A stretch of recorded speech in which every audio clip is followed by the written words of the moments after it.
Chapter 1720, Evil God's Inheritance. Chapter 1720, Evil God's Inheritance. When Shifeng started appraising the two items Dairo dropped, the mana density inside the closed carriage rapidly increased. Like two hungry beasts that had just woken up, the two items absorbed the ambient mana around them ravenously. This situation surprised Shifeng somewhat. He had never thought that the two items Dairo dropped would be so amazing. Right now, the mana density in the carriage was slightly above even that of Stone Forest Town. The mana absorption process eventually stopped after about 10 seconds. The situation inside the carriage then quickly reverted to its original state. Previously, the two items Shifeng obtained had been sealed, which gave them the appearance of purplish gold crystal balls and made it impossible to discern their identity.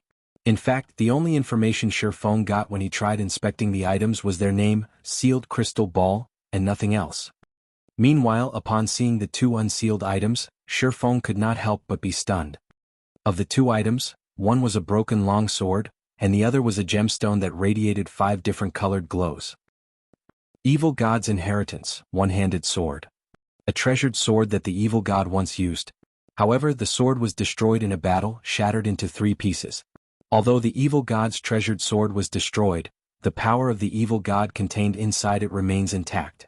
As long as one gathers all 3 fragments, it is possible for the sword to regain its past glory. This piece is the broken hilt of the sword.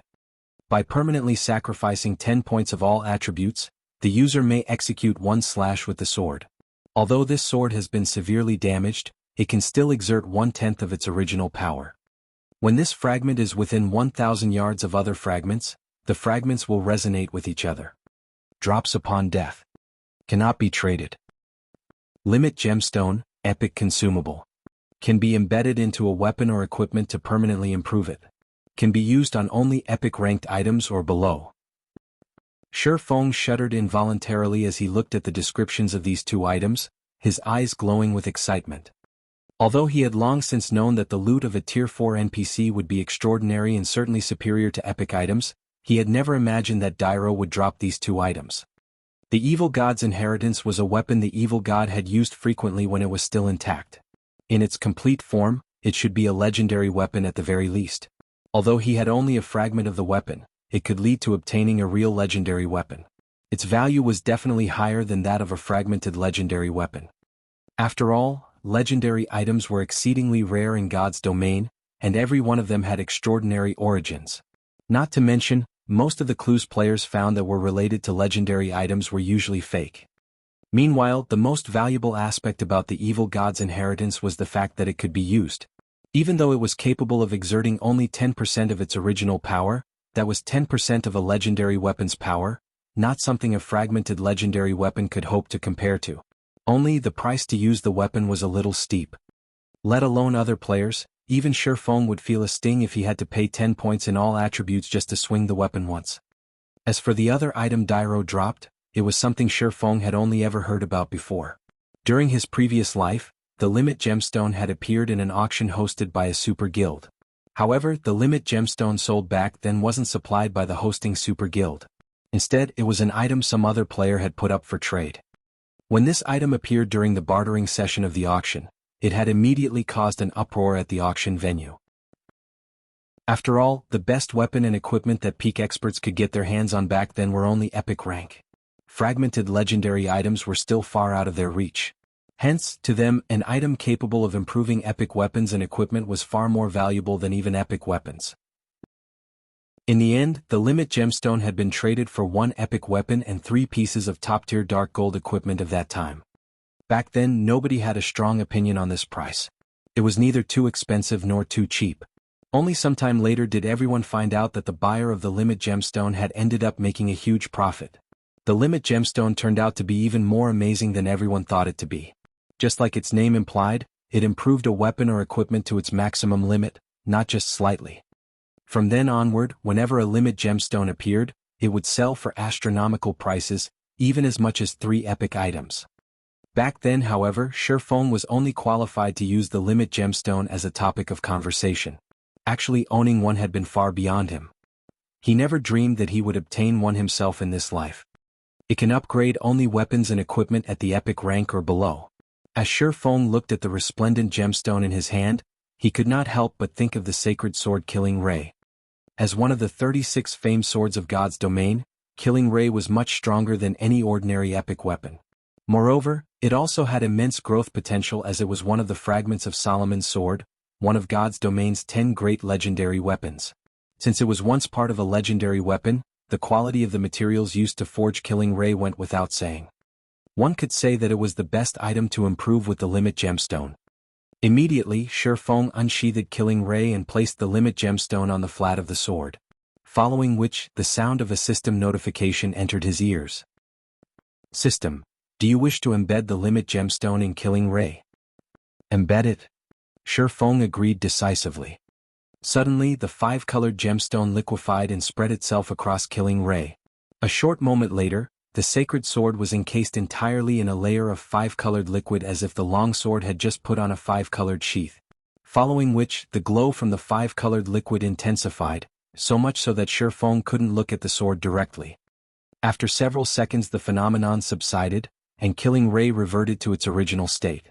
At this moment, however, several divine runes graced the sword's body, adding a hint of divinity to the sacred sword.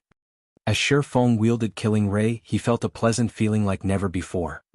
Right now, aside from his impression that the sacred sword was more powerful than before, Shifeng sensed that his compatibility with it had improved substantially. Now, Killing Ray felt more like an extension of his arm rather than a weapon. He could clearly perceive the layers of air the sacred sword was cutting through. In addition, golden arcs of electricity were sparking along the edges of the sword. Even after the sacred sword had moved away, arcs of electricity still lingered in the space it occupied before, vaporizing the air and anything else that came across them. Amazing. It is actually capable of causing continuous damage to places I've attacked before? Is this the true power of Killing Ray? Shifeng was astonished as he looked at Killing Ray. Epic weapons and equipment were extremely rare in God's domain. Those that had hidden effects were even rarer. These hidden effects went unstated in the attribute panel and did not appear to be salient. However, only players that had wielded these kinds of weapons and equipment before would realize how significant these hidden effects actually were toward improving one's combat power. In fact, they were much more important than the attributes listed in the attribute panel. Take Fire Dance's 1,000 transformations for example. The hidden effect the fragmented legendary weapon possessed was simply heaven-defying. No matter what kind of attacks Fire Dance faced, she could easily block it by executing a random swing with her short sword. It was as if the entire space around her was within the attack trajectory of her weapon. It was simply impossible to predict her trajectory with 1,000 transformations. Due to 1,000 transformations' hidden effect, even if Fire Dance's combat standards were lacking, she could still hold her ground against apex experts. Meanwhile, although Killing Ray's hidden effect was not a match for 1,000 transformations', it was still very frightening. Being able to cause damage to places he had attacked before would undoubtedly increase his DPS significantly. If utilized properly, he could even seal his opponent's movements, preventing all retaliation. Killing Ray's hidden effect would pose trouble even for Void Realm experts, not to mention other experts.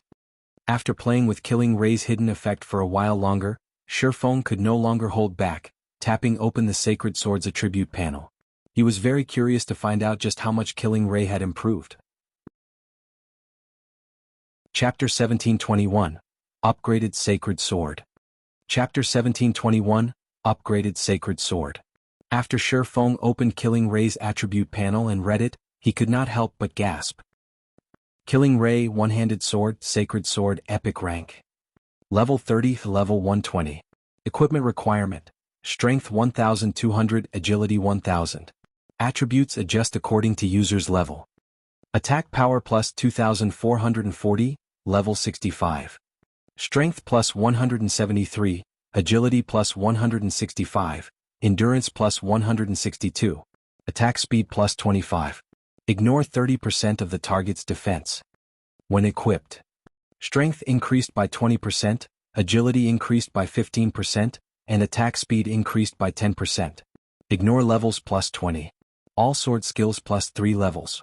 All item level requirements reduced by 5 levels. Attacks have a 40% chance to trigger the lightning effect, increasing initial attack speed to 50% of the maximum and damage by 260%. Additional skill 1 dash. Summon Lightning. Summons lightning to deal 600% lightning damage to enemies within a range of 20 yards and inflict the numb effect for 5 seconds. Afterward, attack range increased by 20 yards for 30 seconds. Cooldown, 5 minutes. Additional skill 2 dash. Thunder God's Descent. Become immune to all control skills. Movement speed and attack speed increased by 150%, damage increased by 50%, and all damage received decreased by 60% for 30 seconds. Cooldown 1 hour. Additional skill 3 dash. Lightning Slash. Imbue the power of lightning on the body of the sword, increasing strength by 330% and attack speed by 100% to execute a frontal attack that covers an area of 3 by 80 yards. Cooldown 15 minutes. A sacred sword created by the godsmith Arnold using a piece of mysterious sword fragment. Killing Ray is one of the 36 famed swords of God's domain, ranking 20th. It was once a sword used by the Thunder Emperor Kaiser. Allows the wielder to have the speed of lightning.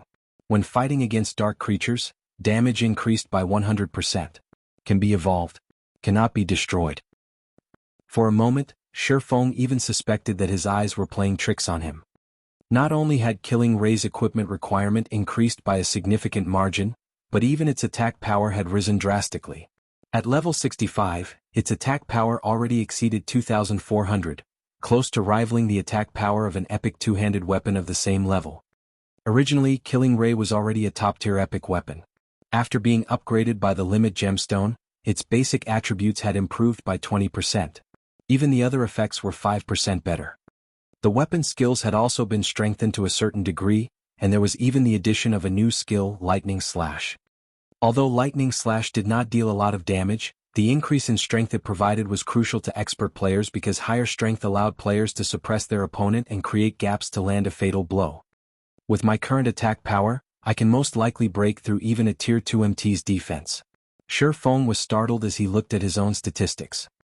In God's domain, even if players landed a direct hit on another player's body, their target's defense would weaken their attacks, preventing 100% damage dealing. To deal 100% damage with an attack, a player would have to overcome their opponent's defense limit, which was determined by a player's defense value and armor type. Even at the same defense value, different armor types would grant different defense limits. For example, at the same defense value, the defense limit of plate armor would greatly exceed that of cloth armor. However, once a player's strength and attack power reached a certain measure, they could break through even an MT's defense limit and deal 100% damage with their attacks. After achieving such a measure of strength and attack power, what kind of armor one's opponent wore would no longer matter. Just as Shifeng was getting a feel for Killing Ray's newfound power, the advanced horse carriage he was riding finally arrived at the entrance of the War God's Temple.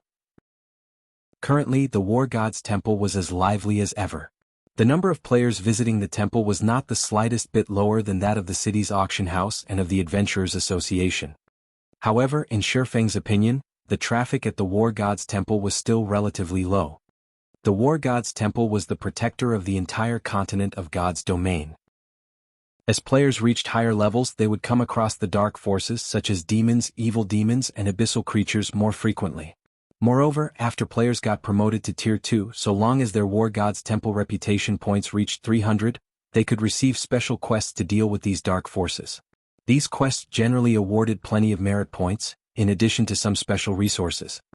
Meanwhile, after players accumulated 500 reputation points with the temple, they could start accepting large-scale crusade quests, which required players to target the gathering points for the dark forces. In the past, this was the type of quest that the various large guilds enjoyed accepting the most because at least half of the town-building orders they obtained originated from these crusade quests. If a large guild wished to have a better time developing in neutral maps, they would shift their focus to the War God's Temple. Currently, most of the players visiting the War God's Temple were independent players. Only a small minority were guild players.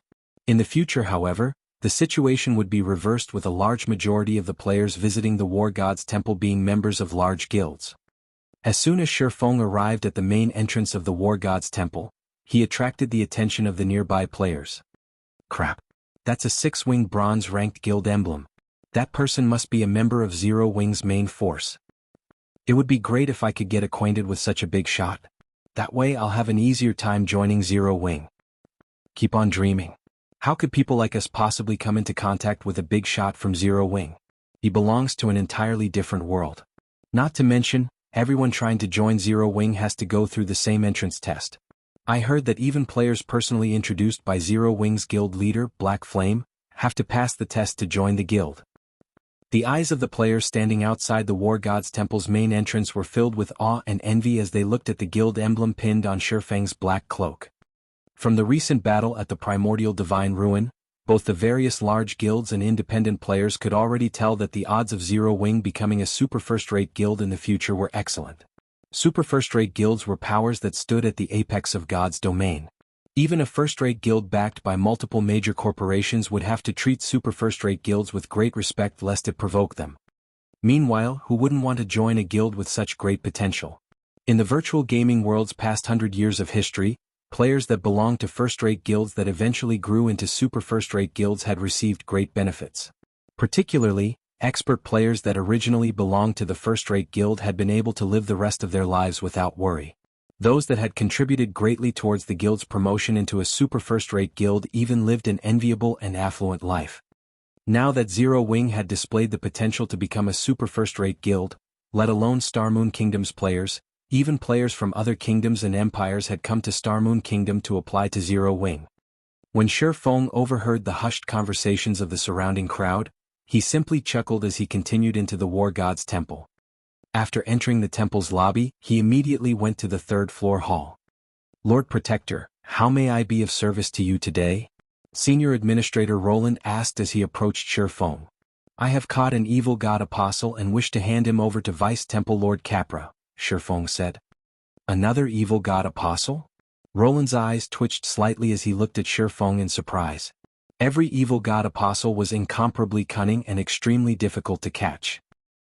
Since Shifeng had already caught an apostle before, logically, other evil god apostles should operate with even greater care, increasing the difficulty of capturing them. Yet now, Shifeng had actually managed to capture another one shortly after he captured the last one. Lord Protector, please follow me. This time, Roland did not bother verifying the truth of Shifeng's words. Instead, he directly brought Shifeng to the fourth floor's triumphant hall. Afterward, Shifeng entered the same astrology room he had gone to during his last visit to the triumphant hall. Currently, Vice Temple Lord Capra was carrying out research through the gigantic magic water ball at the center of the room. Lord Capra, I caught another evil god apostle. Please verify it, Shifeng said as he took out the mobile jail detaining Flame Blood. Young adventurer, you truly are the nemesis of the evil god apostles, Capra said, laughing as he paused his work. With a light wave of his hand, Shifeng's mobile jail then suddenly appeared in his palm.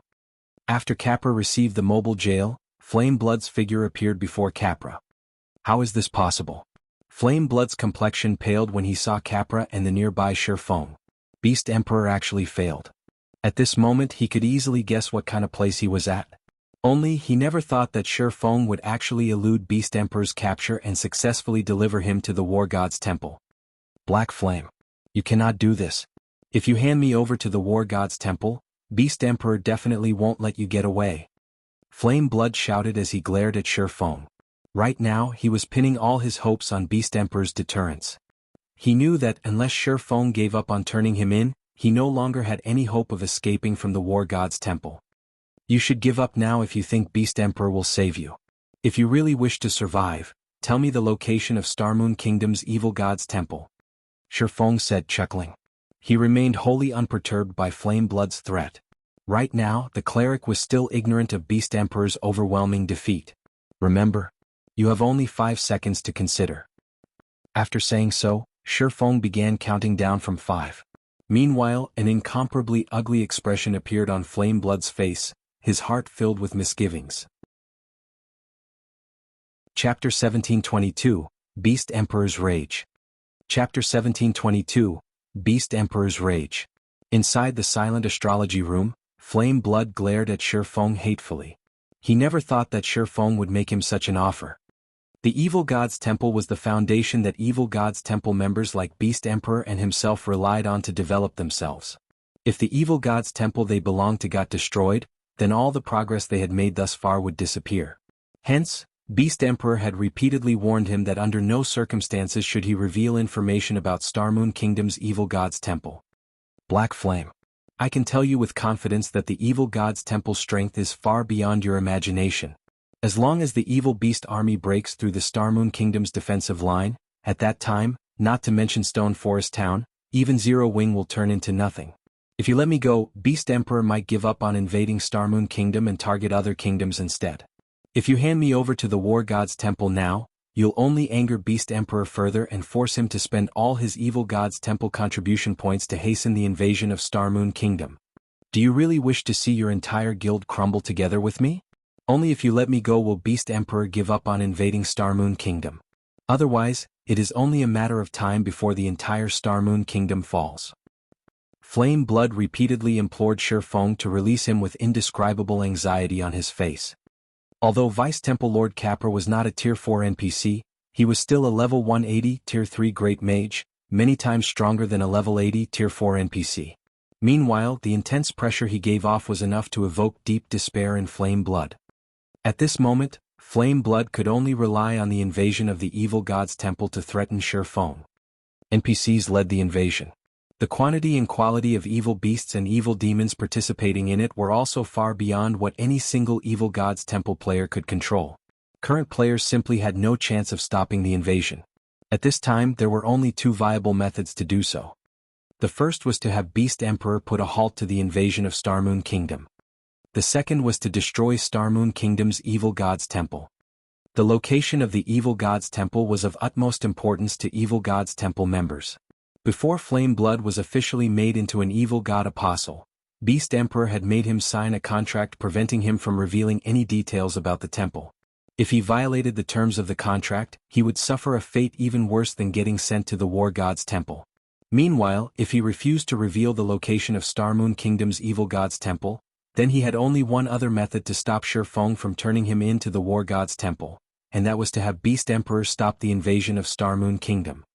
As the guild leader of Zero Wing, Shifeng should know which decision was better for his guild. Flame Blood refused to believe that Shifeng would abandon the entire Zero Wing just to get rid of him. Are these your last words? Shifeng chuckled as he looked at the desperation on Flame Blood's face. You should think things through clearly. As long as you are killed by the War God's temple, all the progress you've made in this account will be lost. You'll also be able to start a new account only 1 month later. At that time, who knows how much time and effort you'll have to put in to return to the front lines. You'll miss out on plenty of opportunities. Currently, the elite members of the various large guilds were close to reaching level 50. In another month, many elite players would most likely have completed their Tier 2 promotion already, not to mention expert players.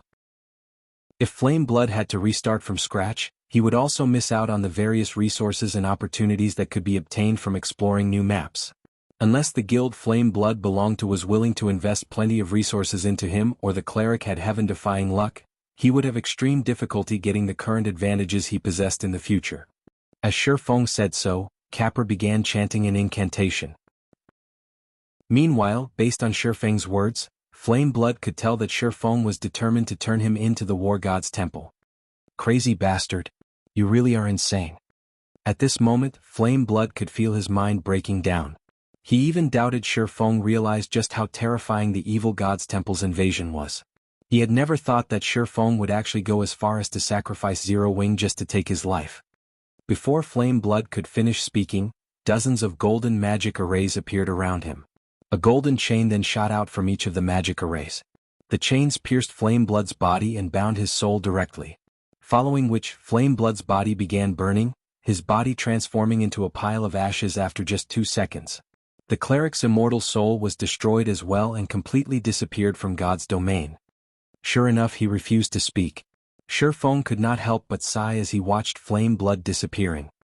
He did not believe that Flame Blood refused to reveal the evil god's temple's location out of loyalty. There was an 80% chance that Beast Emperor had anticipated such a situation and made preparations. However, this outcome was within Shifeng's expectations.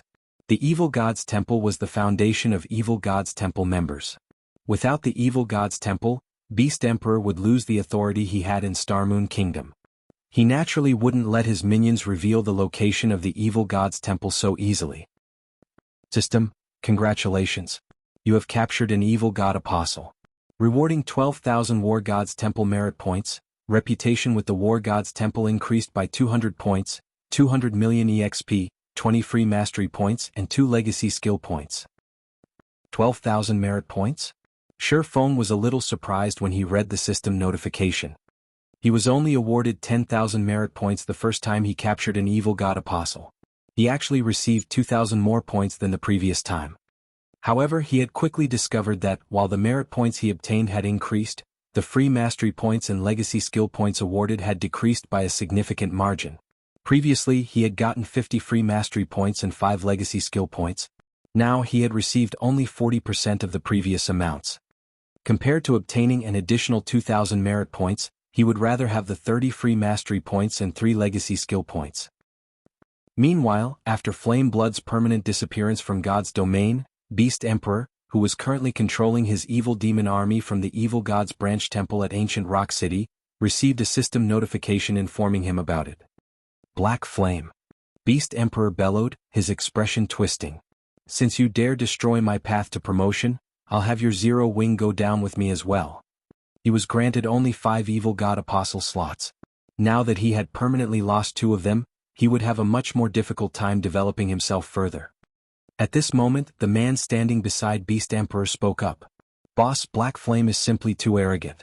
Why don't I mobilize my evil beast and evil demon armies in the Purple Thorns Kingdom and have them destroy Zero Wings Town at the Primordial Divine Ruin? That'll teach Black Flame a good lesson. This man had a tough appearance and was clad in silver scale armor. Unlike other evil god apostles, this man did not wrap himself in bandages. Instead, like Beast Emperor, he did nothing to hide his skin tone. Meanwhile, if one were to use an advanced identification skill on this man, one would discover that not only was he a level 52 berserker, but he was even in possession of the Tier 2 hidden class Savage Warrior. No. That town is still in its protection period right now. Although the NPC guards there aren't as high-leveled as the NPC guards available inside a kingdom, they are still level 100 NPCs. There are also 20 Tier 3 NPCs. Even 10 level 80 mythic ranked evil beasts wouldn't be enough to break the town, Beast Emperor said, shaking his head.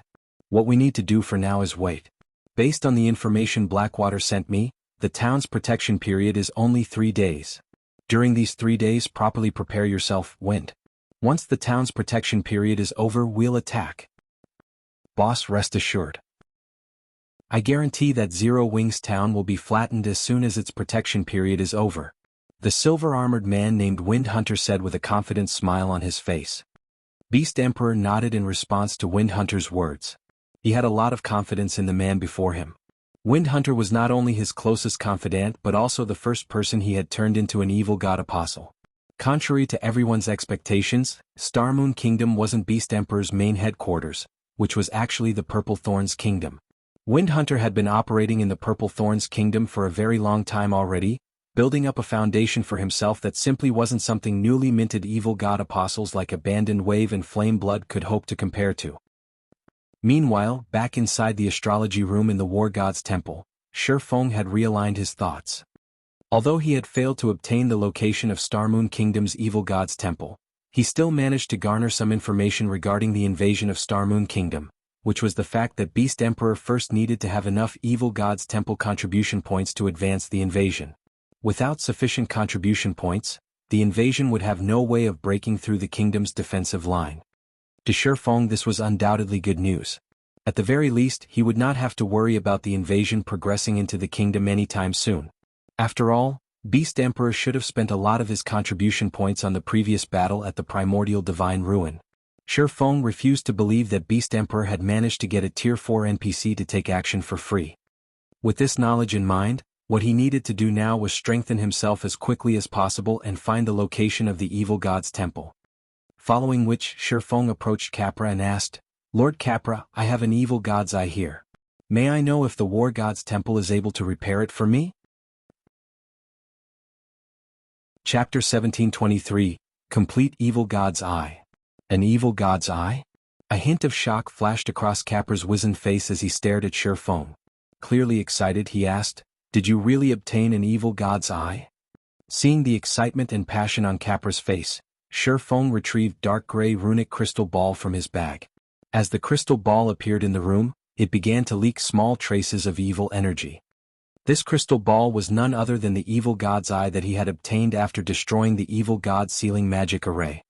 The moment Shifeng revealed the evil god's eye, Capra's gaze sharpened as he examined the crystal ball. If Shifeng hadn't known that good-aligned NPCs wouldn't steal from players, he wouldn't have doubted that Capra would have snatched the evil god's eye from him without hesitation. It's actually real. Capra became even more excited after a detailed inspection of the item. He then shifted his gaze back to Shifeng and said, "Although this evil god's eye has been damaged, it is still very valuable. It's also the material I've been searching for. If you are willing to sell this evil god's eye to me, I will offer you this elemental crown and 5,000 merit points." Capra grinned as he retrieved a crown studded with 7 resplendent gemstones. Shifeng could feel the mana around him grow restless the moment the crown appeared in the room. A fragmented legendary item? Shifeng could not help but gasp when he saw the elemental crown. He had never thought that Capra would be so generous. If he obtained the elemental crown now, he could instantly transform one of Zero Wing's members into a peak expert. Moreover, Capra had also offered an additional 5,000 merit points.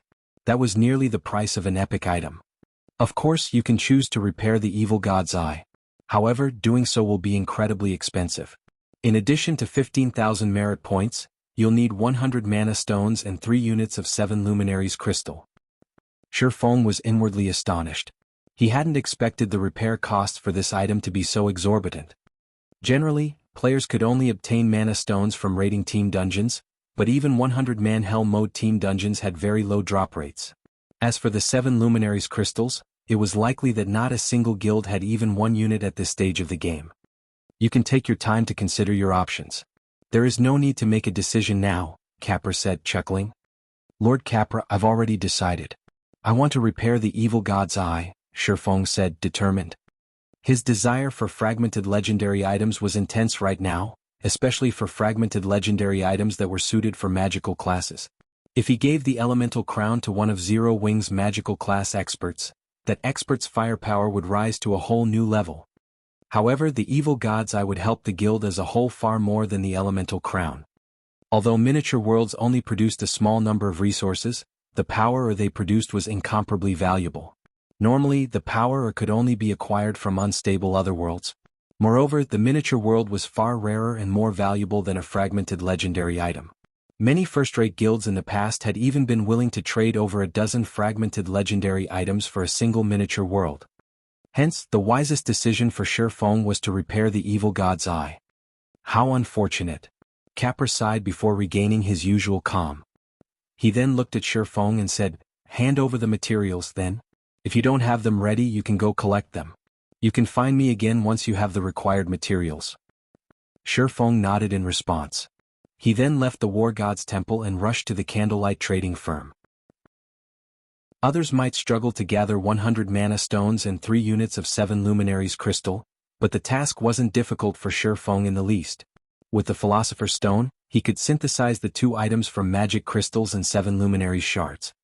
Following which, Shifeng transformed 5,000 magic crystals and 100 plus 7 luminaries shards, which had been left over from the 4 Towers of Elements construction, into 100 mana stones and 2 7 luminaries crystals. He then hurried back to meet with Capra. When Capra saw that Shifeng had the required materials, he gave the swordsman a serious look before asking, "Do you really wish to repair the evil god's eye?" System: repairing the evil god's eye will cost 15,000 merit points. As you have 3,700 War God's Temple reputation points, you can pay 20% of the merit points with coins. Do you wish to pay with coins? System: based on the system's analysis of the current market, each merit point is worth 2 gold, 10 silver. Do you wish to proceed? Yes. Shifeng answered without hesitation. He currently had over 12,000 merit points.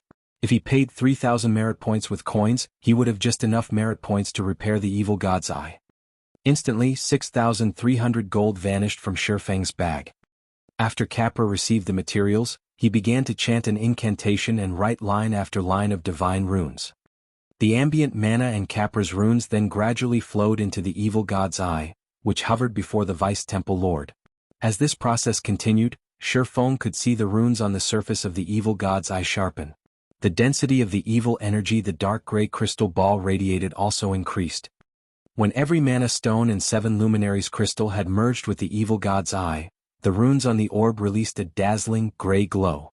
As he watched the dark gray crystal ball, Shifeng could feel a dangerously malicious intent radiating from it. At this point, the evil god's eye stopped leaking evil energy. Now, it merely looked like a crystal decorated with mysterious runes. Alright, I've repaired the evil god's eye. Hopefully, you can utilize it properly. Make sure that you don't let those from the evil god's temple find out that you have it. Otherwise, they'll use everything in their power to destroy you, Capra warned as he reluctantly handed the evil god's eye back to Shifeng.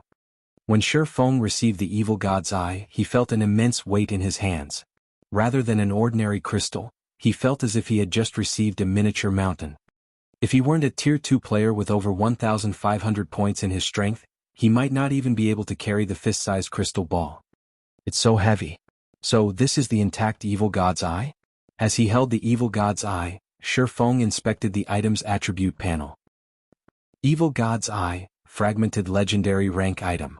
This item had been created by the evil god for the specific purpose of opening a path through the world's barrier.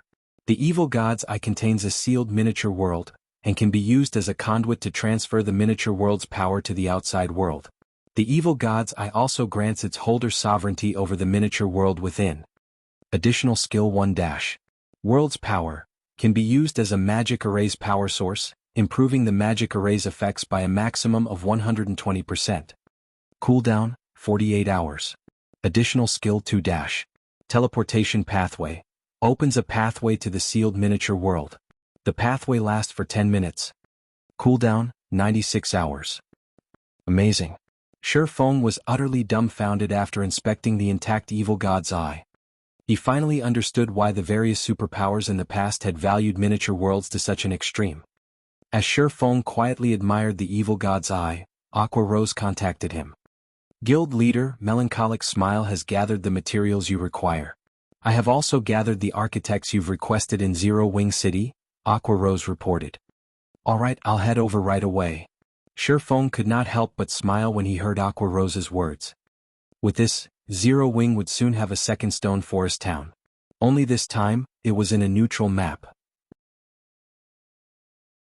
Chapter 1724, Power of the Sacred Sword.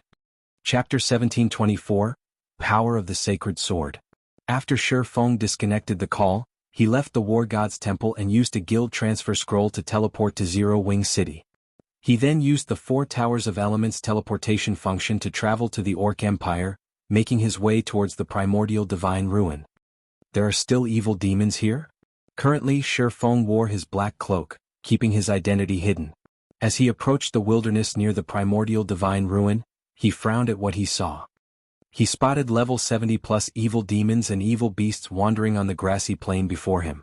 There were easily over 5,000 monsters, which were even stronger than Beast Emperor's evil beasts and evil demons that Zero Wing had recently fought. Zero Wing's new town had recently been constructed, so he had yet to set up a guild residence teleportation magic array in the town's residence. Hence, he had rushed towards the primordial divine ruin to complete the town's handover procedures and set up the teleportation array. Fellow friend, I take it that you haven't visited the Orc Empire recently, huh? A level 49 male ranger in dark blue leather armor, who had been passing by, approached Shifeng and asked when he noticed the swordsman's frown. The youth then smiled and continued, Zero Wing fought a massive battle against Beast Emperor's evil beast and evil demon armies just some time ago. Although Beast Emperor was defeated and eventually forced to retreat, he didn't give up on his mission to keep Zero Wing from visiting the ruin. On the contrary, he sent a massive group of stronger evil beasts and evil demons from ancient Rock City to surround the primordial divine ruin. Now the only way to get to the ruin is to go through the checkpoint ahead. Checkpoint? Shifeng asked curiously. That's right. It seems Beast Emperor wants to prevent Zero Wing's members from sneaking into the ruin by hiding their identities. Unless players enter via the checkpoint, the evil beasts and demons will attack them, the ranger youth said, nodding. I'd advise against trying to barge through just to save time. Those evil beasts and evil demons are extremely powerful. Some players who had been displeased with the new setup tried to head to the ruin without passing through the checkpoint. In the end, the 100-man team was quickly destroyed. To be honest, there's no need to be in such a hurry anyway. Look, the checkpoint's queue is moving relatively quickly. After all, it's just there to determine whether or not players are from Zero Wing. It took us quite a bit of time and effort to get this far. A few more minutes won't really make a huge difference. They're checking for Zero Wing members? Shifeng muttered as he looked towards where the Ranger youth had pointed. That's right. I don't know what Zero Wing did, but it seems that the guild really infuriated Beast Emperor. He's already announced that he intends to fight Zero Wing to the bitter end, the Ranger youth said, nodding. So, he made this checkpoint for that purpose. Not only has Beast Emperor stationed his subordinates at the checkpoint, but there are also plenty of powerful evil demons there. I see, Shifeng muttered. He then walked straight towards Beast Emperor's checkpoint. At the end of the day, evil demons were monsters. As long as players wore a black cloak, evil demons couldn't determine their identities. However, players could. As long as Beast Emperor's subordinates forced passing players to remove their black cloaks, they could determine the players' identities. Although Zero Wing's members could avoid discovery by hiding their guild emblems, doing so would seem like the guild's players were afraid of Beast Emperor. Fellow friend, where are you going? That's not where the end of the line starts. The Ranger youth called out as he watched Shifeng walk straight towards the checkpoint. If you don't follow the rules and try to skip the queue, they'll definitely kill you. It's fine. I'm the Zero Wing member they're looking for, Shifeng casually replied as he waved a hand. As Shifeng finished his statement, he accelerated and vanished. The Zero Wing member? Shifeng's reply dumbfounded both the Ranger youth and his companions. What was going on? One of Zero Wing's members actually dared to rush towards Beast Emperor's checkpoint. Moreover, that member approached the checkpoint by himself. Didn't the swordsman realize that hundreds of evil demons guarded the checkpoint? Beast Emperor had even stationed a mythic-ranked evil demon there. Such a force would even annihilate a 100-man expert team in the blink of an eye. When the Ranger youth and his companions finally recovered from their daze, they chased after Shifeng to stop his insane actions. They were all independent players, and in a fight between Beast Emperor and Zero Wing, they were strong supporters of the guild. Not only was Beast Emperor's attitude overbearing, but he was also an evil god's temple member who saw players as potential sacrifices. On the surface, they lacked the courage to condemn Beast Emperor's actions, but inwardly they hated him to the bone. However, the Ranger youth and his companions were simply too slow to catch up to Shifeng. After a few seconds of running, Shifeng had already reached the checkpoint and had been discovered by Beast Emperor's subordinates. Who are you? Don't you realize that this is a checkpoint? Everyone must queue up and remove their black cloaks to pass through, a level 50 shield warrior in silvery gray armor shouted at Shifeng. Although Zero Wing had defeated Beast Emperor's army once before, the Orc Empire was still the evil god's temple's territory. As Beast Emperor's subordinates, even Super Guild's members had to treat them with respect. Even a peak expert would have to lower their head in the Orc Empire. Me? Smiling leisurely, Shifeng responded, I'm one of the people you are looking for. Saying so, Shifeng took a step forward. With his extraordinary attributes, the swordsman arrived before the level 50 shield warrior in an instant. He then unsheathed Killing Ray and swung it. Wah! A blue flash bloomed before the shield warrior. The level 50 shield warrior immediately collapsed to the ground, lifeless. Even after dying, he hadn't reacted to what had just happened. When the shield warrior's corpse hit the ground, a level 45 fine gold ranked armor piece dropped beside him. He died. Who is that? He's so powerful. Has that swordsman lost his mind? I think I heard that guy mention that he's a member of Zero Wing. The thousands of players in the queue were dumbfounded by what had just happened. They couldn't believe their eyes. Whether or not Shifeng had told the truth about being from Zero Wing, the fact that he had killed a level 50 shield warrior with a single slash was incredibly shocking. A level 50 shield warrior, even at tier 1, would have close to 50,000 HP. Shield warriors also had far more defense than other classes. They had passive skills that reduced incoming damage as well. Even a great lord of the same level couldn't instant kill such a shield warrior, yet Shifeng had accomplished exactly that. Beast Emperor's 13 other subordinates a short distance away were similarly stupefied. They had never expected someone to be foolish enough to attack the checkpoint alone. Hundreds of evil demons surrounded the checkpoint, including a level 80 mythic evil demon. Even peak experts would be utterly powerless against a mythic evil demon. At the very minimum, players would need a team of 1,000 experts to pin one down. Bastard! Beast Emperor's subordinates bellowed in rage when they noticed that Shifeng had actually picked up their companion's equipment and stored it. They immediately unsheathed their weapons and charged at the offending swordsman. In their opinion, Shifeng must have used some sort of skill to instant-kill their shield warrior companion, and such powerful skills had very long cooldowns. Shifeng should not be able to use it again for the next several minutes. Every one of the dozen or so subordinates at the checkpoint was a level 50 expert. Moreover, the dead shield warrior only ranked among the lower half of their group in terms of strength and equipment. Even if they weren't a match for Shifeng, they could still involve the nearby evil demons. However, when only 15 yards separated Shifeng and the 5 melee experts, who led the charge, Shifeng abruptly disappeared. By the time the 5 melee experts realized Shifeng was gone, he reappeared right in front of them. No! Finding Shifeng before them so suddenly, the 5 melee experts panicked, trying to focus on full defense. But Zero Wing's top swordsman didn't give them the opportunity to defend themselves as he brandished Killing Ray. Shadow Blade. Suddenly, 10 sword lights, 1 blue and 9 black, sliced at the 5 melee experts before they could react. The experts' HP plummeted rapidly, reaching 0 in a fraction of a second. All 5 melee experts then hit the ground simultaneously. Wait, that's Shadow Blade. He's Black Flame, Zero Wing's guild leader. Chapter 1725, Fighting a Mythic with Brute Force. Chapter 1725, Fighting a Mythic with Brute Force. Shadow Blade. Is he really the Sword King? Surprise overcame the thousands of players in line for Beast Emperor's checkpoint when they saw the 10 sword lights and the 5 melee players. Everyone here knew of Black Flame, especially after Zero Wing's battle with Heaven's Burial at Stone Forest Town. The man was even capable of taking on war weapons. During the battle with Blackwater at the Primordial Divine Ruin, Black Flame had even slain Singular Burial, Heaven's Burial's original guild leader, with one attack.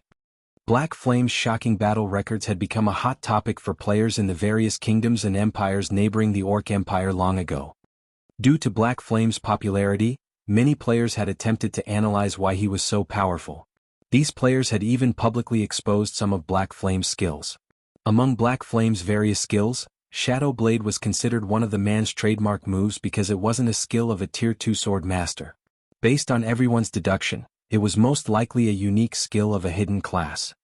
Shifeng's summoning of 9 additional attacks with a single swing of his sword was likely a result of his Shadow Blade skill. Including the fact that Shifeng had declared himself as a member of Zero Wing, there was a very high possibility that Shifeng was Black Flame. As they realized this, everyone watching got goosebumps. Black Flame had defeated Beast Emperor's army once before, and his control of summoned creatures had been astounding. He was definitely one of God's domain's mythical characters. They never expected to have a chance to meet or interact with this swordsman. Now, not only did they get to see Black Flame in person, but they also got to watch him attack Beast Emperor's checkpoint. They were going to watch a historic moment happen right before their very eyes. Why wouldn't they be excited? Black Flame? What? Why are we so unlucky? Beast Emperor's subordinates, who had planned to charge at Shifeng, slid to a stop as they stared at their adversary. All of their prior confidence and rage disappeared. Now only fear flashed in their eyes. Although they were expert players and wore excellent equipment, they did not think even for a second that they could contend with Shifeng. Moreover, they had all watched this man's battle videos. He could even slay Tier 2 experts as easily as slicing vegetables, let alone Tier 1 players like themselves. They could only hope to buy as much time as possible for the evil demons to arrive and deal with Shifeng. There were hundreds of evil demons nearby, the weakest of which was a level 70 lord, while the strongest was a level 80 mythic ranked evil demon. Even if Shifeng were more powerful, there was no way he could solo a level 80 mythic evil demon. Not gonna attack? Shifeng smiled as he swept a glance across Beast Emperor's remaining 8 subordinates. Then I guess it's my turn. Saying so, Shifeng vanished, only leaving behind an afterimage. In the blink of an eye, Shifeng reappeared roughly 10 yards away from a level 50 summoner. Before this summoner could cast a spell, a blue flash devoured him. Chop. The summoner's HP, which had been over 34,000, hit 0 instantly. The summoner's vision then darkened as his body collapsed, a pair of level 45 dark gold ranked gloves dropping beside his corpse. After Shifeng unhurriedly pocketed the pair of gloves, he made his way to the level 50 ranger nearby. Although the level 50 ranger had reacted by activating his backward leap skill, Shifeng had swung Killing Ray before the skill could take effect. Thundering Flash. One of the 4 streaks of lightning that emerged from the sacred sword devoured the ranger, who turned into a pile of ash and left behind a pair of pants. The other 3 streaks of lightning assaulted 3 other subordinates. Aside from the one elementalist that activated his life-saving skill in time, the lightning tore the life from the cleric and oracle, robbing them of all of their HPs. As if space itself had frozen, silence dominated Shifeng's surroundings. Crap. Is he even a human? Aren't Thundering Flash's 4 strikes supposed to move in the same direction? Is this a joke? Thundering Flash can actually be used like this. As the thousands of players at the checkpoint watched the fight, their jaws hit the ground as Shifeng slew 3 of Beast Emperor's subordinates, who had been fairly spread out, with Thundering Flash. Although Thundering Flash was a rare skill, some players had managed to learn it. It was undoubtedly one of the strongest AoE skills for swordsmen during the early stages of the game, so quite a few players were familiar with the skill's details. Yet, Shifeng had just defied the skill's limitations, using it as 4 separate skills instead of 1. Moreover, all of his attacks had accurately struck his targets. This was simply unbelievable. What these players didn't know was that Shifeng had long since mastered his control over his skills. Since he had reached the Void Realm, he had a perfect grasp of his enemy's movements. Then he used his arm and wrist to alter the lightning strike's trajectory as they left the tip of his sword. Normally, it should be impossible to alter the lightning strike's direction as the intervals between each strike's launch were extremely short, but by using his understanding of the realms of truth, he could make the impossible possible. Of course, the biggest reason he was able to pull off such a feat had to be Killing Ray's frightening attack speed. Otherwise, the most he'd be able to do was manipulate the trajectory of 3 of the 4 lightning strikes. Although he might be able to alter the last strike's trajectory, it wouldn't be very accurate. Some of the refinement realm experts present were utterly captivated by Shifeng's technique. They realized what Shifeng had just accomplished, albeit barely. However, although they knew the principle behind the technique Shifeng had used, they also understood how nearly impossible the technique was to execute. After watching Shifeng execute 4 more of their companions with so little effort, Beast Emperor's remaining 4 subordinates were utterly terror-stricken as they stared at this swordsman. Although they had already known Shifeng was powerful, they hadn't thought that he was this powerful. Shifeng's strength was beyond their comprehension. This swordsman from Zero Wing could slaughter them without trouble even if he had the same basic attributes as they did. As the 4 were about to fall to their despair, however, the evil demons finally arrived. Seeing that their demonic reinforcements were only 40 yards away, the 4 survivors breathed a deep sigh of relief. A little confidence turned to their gazes as they looked back at Shifeng. They had reacted in such a way because, among the evil demons rushing to their aid, one was a level 80 mythic evil demon. Black Flame, let's see how arrogant you'll be now, the elementalist, who had sealed himself in a coffin of ice, revealed a gleeful expression. Suddenly the 5-meter-tall mythic evil demon pounced at Shifeng and swung its right claw, which was shrouded in dark gray fog, at Shifeng's head, tearing space as the claw passed. A mythic evil demon? Glancing at the approaching mythic evil demon, Shifeng activated Heavenly Dragon's power, his strength, agility, defense and HP skyrocketing. Shifeng then countered the incoming claw with a slash from Killing Ray. Lightning Slash. Killing Ray released a golden glow as it moved towards the evil demon's claw. The sacred sword sliced the space before it like a piece of paper, a pitch-black tear appearing before Shifeng. As this tear continued to extend away from its creator before a massive lightning bolt shot through it. In an instant, this lightning bolt stretched 80 yards away from Shifeng. Before anyone had realized it, Killing Ray had met the mythic evil demon's claw. Boom. Following the sound of an explosion, an intense shockwave shook its surroundings as it spread out from its epicenter. Even the players standing over 100 yards away felt the shockwave's severity. To everyone's surprise, the mythic-ranked evil demon actually took 3 steps back. Its right claw sported a deep cut, so deep that the evil demon's bone was exposed. Chapter 1726, World's Power. Chapter 1726, World's Power. He pushed the evil demon back. Are my eyes playing tricks on me? No, that mythic evil demon actually slid backward. Everyone's heart pounded madly when they saw the mythic evil demon retreat by 3 steps. Without the help of war weapons, a Tier 4 mythic evil demon was unshakable to current players, yet without any help, Shifeng had forced the monster to step back. The watching players felt as if they had just watched an ant push back a ferocious lion. No matter how they looked at the situation, it had to be some kind of joke. Most importantly, Shifeng had actually injured the evil demon physically. Although he had only left a cut behind on the evil demon's claw and arm, it was astounding. It wasn't even possible to injure a mythic-ranked monster with a Tier 3 large-scale destruction spell, but Shifeng had done so by relying on his own strength. Even Beast Emperor's subordinates gaped in shock at the wound Shifeng had left on the mythic evil demon's claw, not to mention the thousands of spectators. The cut was so deep that it revealed bone. Moreover, faint arcs of golden electricity danced around the wound, causing further damage. The evil demon couldn't even move the claw since it had been subjected to a paralyzed state. Seeing this, the shreds of joy and confidence that had returned to Beast Emperor's reaming subordinates instantly vanished. A chilling sensation then assaulted their minds, making them shudder. When they looked at Shifeng now, they felt as if they were staring down a primordial beast, not some player. Shifeng's aura also felt more oppressive than it had before, stifling their breathing as they bathed in it. They no longer felt as if their lives rested in their own hands, but in Shifeng's instead. If Shifeng wished it, he could crush them with a thought. However, a mythic evil demon was still a mythic evil demon at the end of the day, and although one of its claws was temporarily paralyzed, its other claw didn't remain idle. The mythic evil demon immediately launched another attack with its uninjured claw.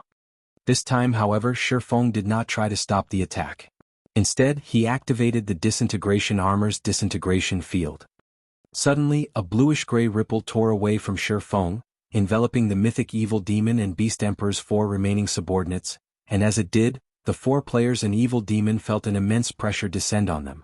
Beast Emperor's 4 subordinates watched their basic attributes decrease by 40%, while the mythic evil demon's basic attributes fell by 15%. Following which, Shifeng executed Purgatory Pentaslash. One sword light after another flew at the mythic evil demon's claw. A few of the sword lights even merged right before reaching the claw. Boom. Although the mythic evil demon did not retreat in the slightest this time, its assault had halted. Sure enough, a mythic monster really is powerful. Despite being weakened, I still can't solo it yet. Shifeng sighed ruefully as he looked at the mythic evil demon before him. He had only overwhelmed the evil demon previously due to Lightning Slash's 330% strength increase, but even after merging some of his attacks, his strength was barely a match for the weakened evil demon. After this, aside from activating Twofold Berserk, he had no means of taking the mythic evil demon head-on. Obviously, Twofold Berserk wasn't viable for this situation. Twofold Berserk only had a 20-second duration, but even after being weakened, the mythic evil demon still had a maximum HP of 127,500,000. He'd be lucky to shave off 2% of the evil demon's HP in 20 seconds. Following which, Shifeng used Divine Steps, and 10 doppelgangers split away from his body. Now, rather than dance with the mythic evil demon, he avoided it. While doing so, Shifeng took a Tier 4 single-target attack magic scroll from his bag. It was one of the scrolls he had obtained after killing a mythic evil beast. Dark Destruction. After activating the scroll, Shifeng immediately used World's Power on the magic array within it. Suddenly, pitch-black magic arrays started to manifest, and in an instant 33 arrays had the evil demon completely surrounded. Before the mythic evil demon could flee, the arrays began to fire darkness spears, piercing the evil demon's body. The 33 magic arrays quickly transformed the mythic evil demon into a porcupine. The mythic-ranked evil demon's agonized screams were all anyone could hear. After another 2 seconds, every darkness spear in the evil demon's body exploded, instantly stealing over 8 million of the evil demon's HP. After the massive explosion, the mythic evil demon was in an incomparably miserable state. It was covered in wounds, steadily seeping fresh blood. Even a fool could see that the mythic evil demon suffered a heavily injured state. What destructive power! He actually injured a mythic-ranked evil demon so severely. Did he use a magic scroll containing a Tier 4 curse or Tier 5 spell? The spectating crowd could not help but gasp when they saw the injured evil demon. If they couldn't see that the mythic evil demon still had plenty of HP, they'd assumed that it was on its last breath, about to keel over at any moment. Even Shifeng was surprised. He hadn't expected the Tier 4 magic scroll to become so destructive after empowering it with World's power. The power of dark destruction was stronger than even a Tier 4 single-target curse. Seeing that the mythic evil demon was heavily injured, Shifeng immediately removed Disintegration Field and summoned his personal guards, Anna and Kite.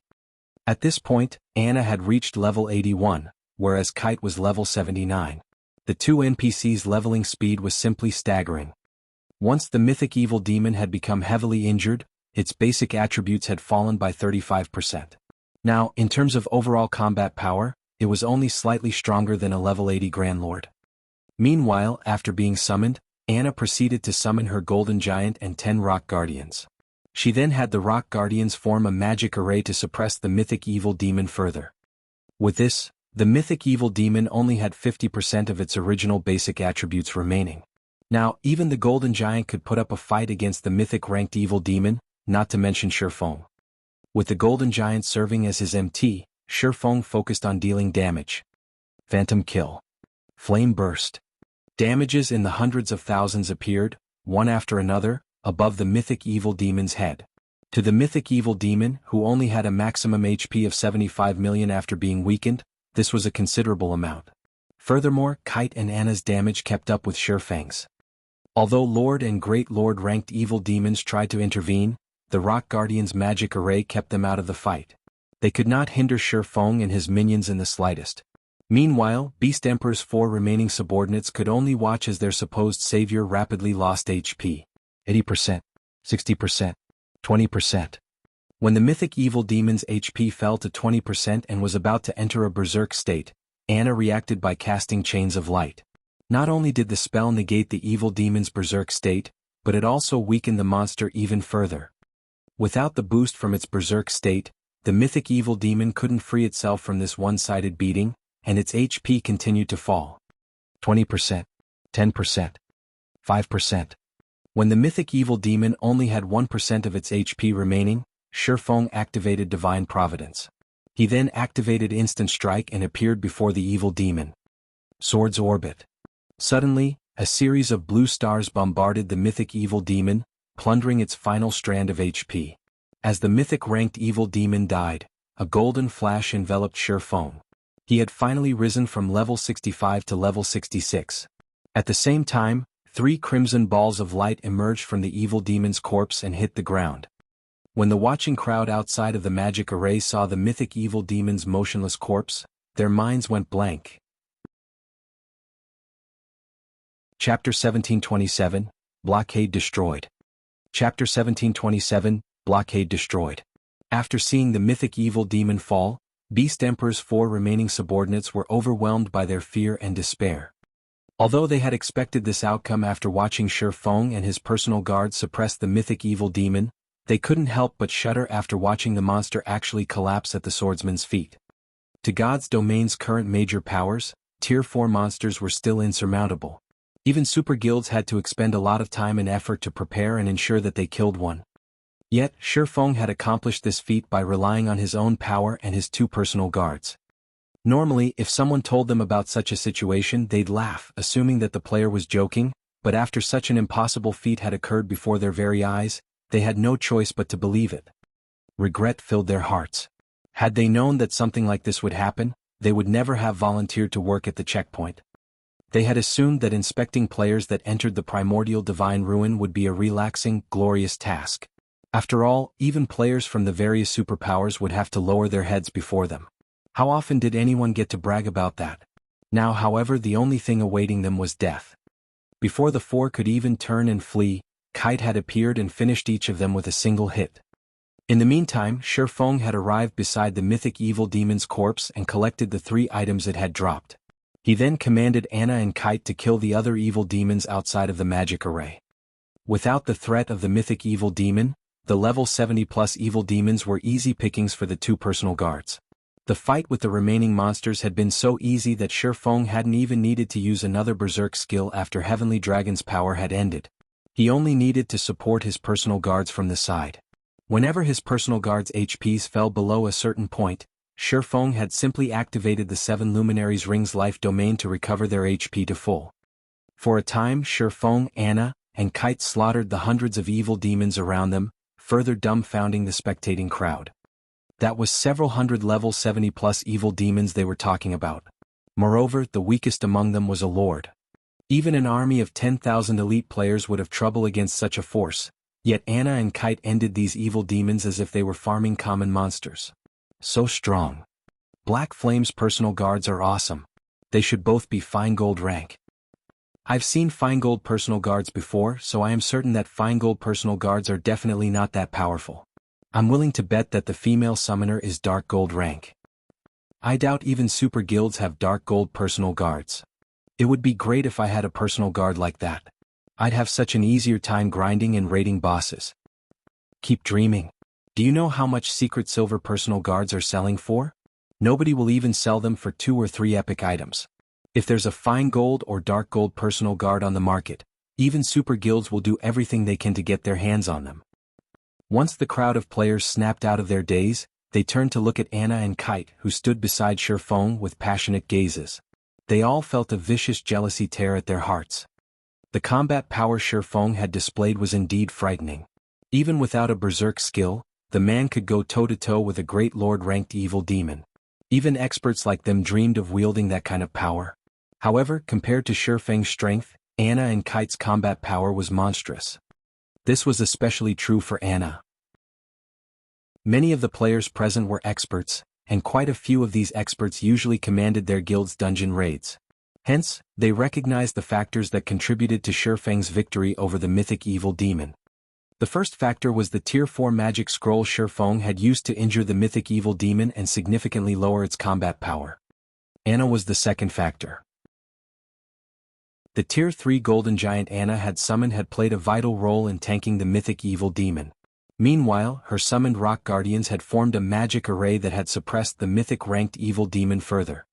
Without these two factors, Shifeng wouldn't have been able to defeat the mythic evil demon. After watching this battle, the spectating crowd realized how important personal guards truly were. Even if a player were weak, they could rise to prominence in God's domain as long as they had sufficiently strong personal guards.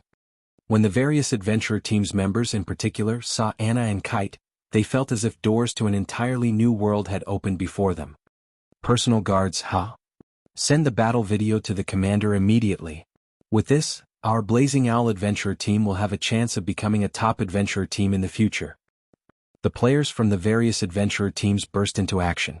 Some players who commanded their own adventurer teams immediately ordered their members to do everything they could to find high-quality personal guards. Unlike large guilds, adventurer teams generally had very few members.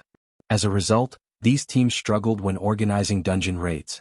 Large-sized adventurer teams with over 1,000 members might not face as much difficulty in this regard, but mid-sized adventurer teams like theirs, which only had several hundred members, even had trouble organizing raids for 50-man team dungeons. However, if they employed a capable personal guard, even a mysterious iron personal guard, it could help make up for the team's lack of manpower when raiding team dungeons. If they had a secret silver personal guard, they could even raid 100-man team dungeons. Then, they'd be able to obtain far better weapons and equipment for their adventurer team's members. These players now realized that personal guards played a crucial role in determining a mid-sized adventurer team's success. For a time, the various adventurer teams started a campaign to find powerful personal guards after watching Shifeng's battle. As a result, personal guards' prices skyrocketed. Meanwhile, inside the Evil God's branch temple in ancient Rock City, Beast Emperor wore a gloomy expression as he stared at the magic water ball before him. How is this possible? As he read the report one of his subordinates had sent, he couldn't bring himself to believe its contents. He had dispatched over a dozen subordinates and hundreds of evil demons to operate his checkpoint, yet Shifeng had killed everyone there. Even one of the only 2 remaining mythic evil demons had fallen to Shifeng's blade. Boss, why don't I lead some men to annihilate Zero Wing? Wind Hunter suggested from beside Beast Emperor. Although Zero Wing has set up a town near the primordial divine ruin, we can surround the town and prevent anyone from entering or leaving. If they summon another one of those divine magic dragons, we'll just pack up and run away. Once the dragon's duration ends, we can simply encircle the town again. Alright. Get it done. But as a precaution, you absolutely must not reveal yourself, Beast Emperor commanded with a nod. Boss, rest assured, I'll make sure Zero Wings Town is nothing more than a pile of ruin once its protection period ends, Windhunter said, laughing. He then turned and left the evil god's branch temple. Elsewhere, after Shi Feng had annihilated the evil demons at the checkpoint, he made his way toward the primordial divine ruin. Players crowded the ruin, and even though a massive battle had taken place right outside of it, these players chatted and laughed merrily. Some players even hawked their wares here. However, far more players wandered around outside of the town, which had recently been established near the ruin, than those within the primordial divine ruin itself. All of these players examined Zero Wing's new town with curiosity and anticipation. As everyone watched, Shi Feng rode his demonic flame tiger towards the town that had the protection of level 100 NPC adventurers. Chapter 1728, Silverwing Town. Chapter 1728, Silverwing Town. As Shi Feng set foot in the town, the patrolling NPCs didn't move to stop him. However, once he reached the town's guild residence, a middle-aged man in dark blue robes appeared before Shi Feng. The logo of a silver sword had been embroidered on the chest of this man's robe. This middle-aged man was one of the senior administrators from White River City's Adventurers Association. Although the man was only Tier 2, he had reached level 150. Lord Protector, we have constructed your town according to your wishes. If there are no problems, please write its name on this town order, the NPC senior administrator said after approaching Shi Feng. System, please name your town. If you fail to do so within 5 minutes, a name will be automatically generated. A name, huh? After Shi Feng accepted the town order and pondered for a short moment, he entered the name of his new town on the town order. Silverwing. Since there was already a Zero Wing city in Starmoon Kingdom, he couldn't name the town Zero Wing Town. Meanwhile, as this town developed as a neutral town, it would definitely become well known. Hence, to ensure that everyone knew that it belonged to Zero Wing, and to increase the guild's popularity, Shi Feng decided to name the town based on Zero Wing's guild emblem, the silver, six-winged emblem. System, naming successful. Your town is now Silverwing Town.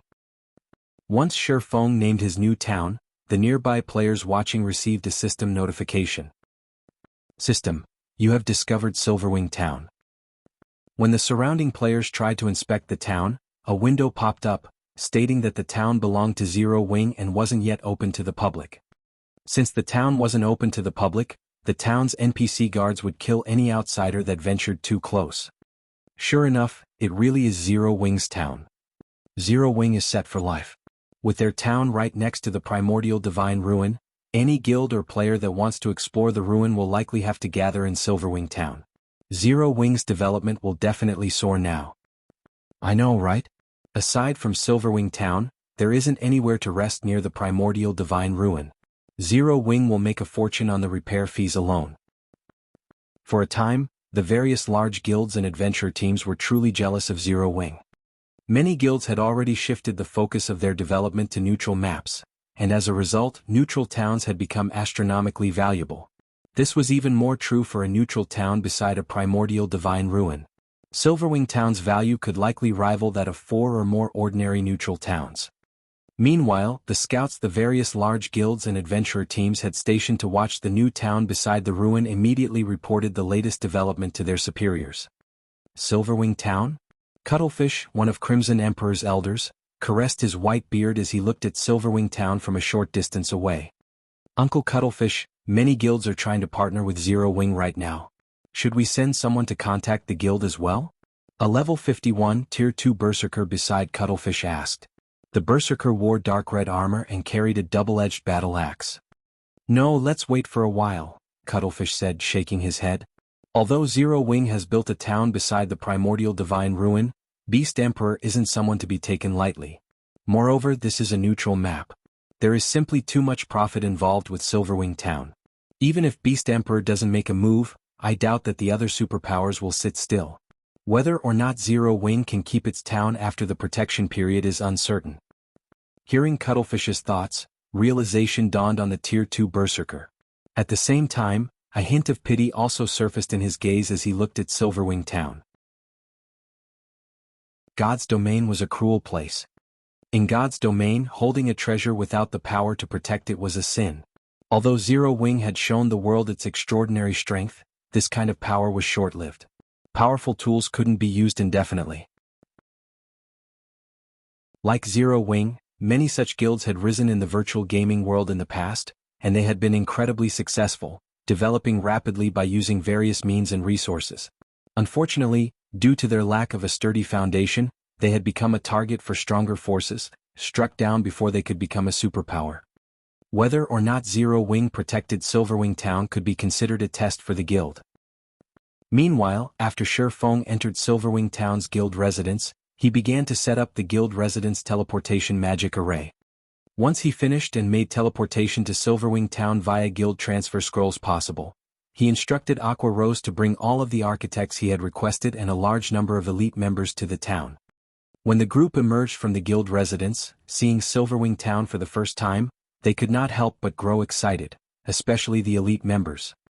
With Silverwing Town, they'd have a much easier time getting into the primordial divine ruin. After all, the town was so close to the ruin. Their guild would have a massive advantage over the other powers when contesting over entry slots.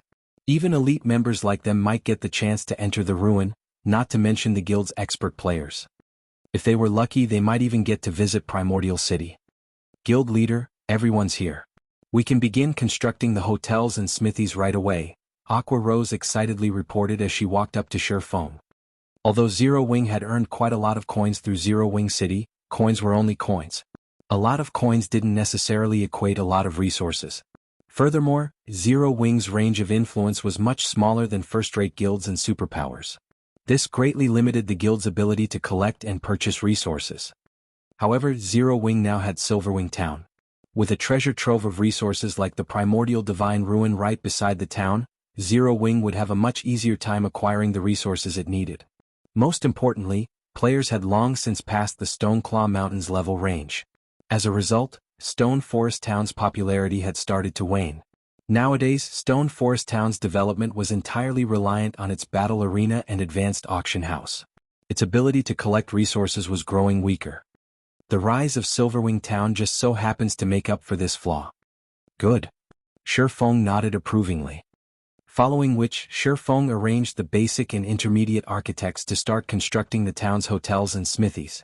As for the advanced architects, he had them stay behind. As the advanced architects wondered what special task Shifeng had in store for them, Shifeng revealed the magic tower design he had obtained from the lost town in the Boneless Land. Seeing the design, the eyes of the advanced architects glowed with excitement and surprise. Even Aqua Rose was dazed when she saw the design. She was very familiar with the magic tower's power. It was thanks to the magic tower that Stone Forest Town had developed to its current state. However, the magic tower design was a consumable, and each design only allowed players to build 5 magic towers. Unfortunately, Zero Wing had expended all 5 of its last design's uses. Although they had done their best to find another magic tower design, their search hadn't borne fruit thus far. Even the various super guilds struggled to find one for themselves, yet Shifeng had just revealed a new magic tower design. Your task this time is to complete the magic tower's foundations. I'll handle the core manufacturing personally, Shifeng said as he glanced at the dozens of advanced architects before him. Guild leader, may I know how many magic towers we'll be building in Silverwing Town? An advanced architect asked curiously. We're building all 5, Shifeng said.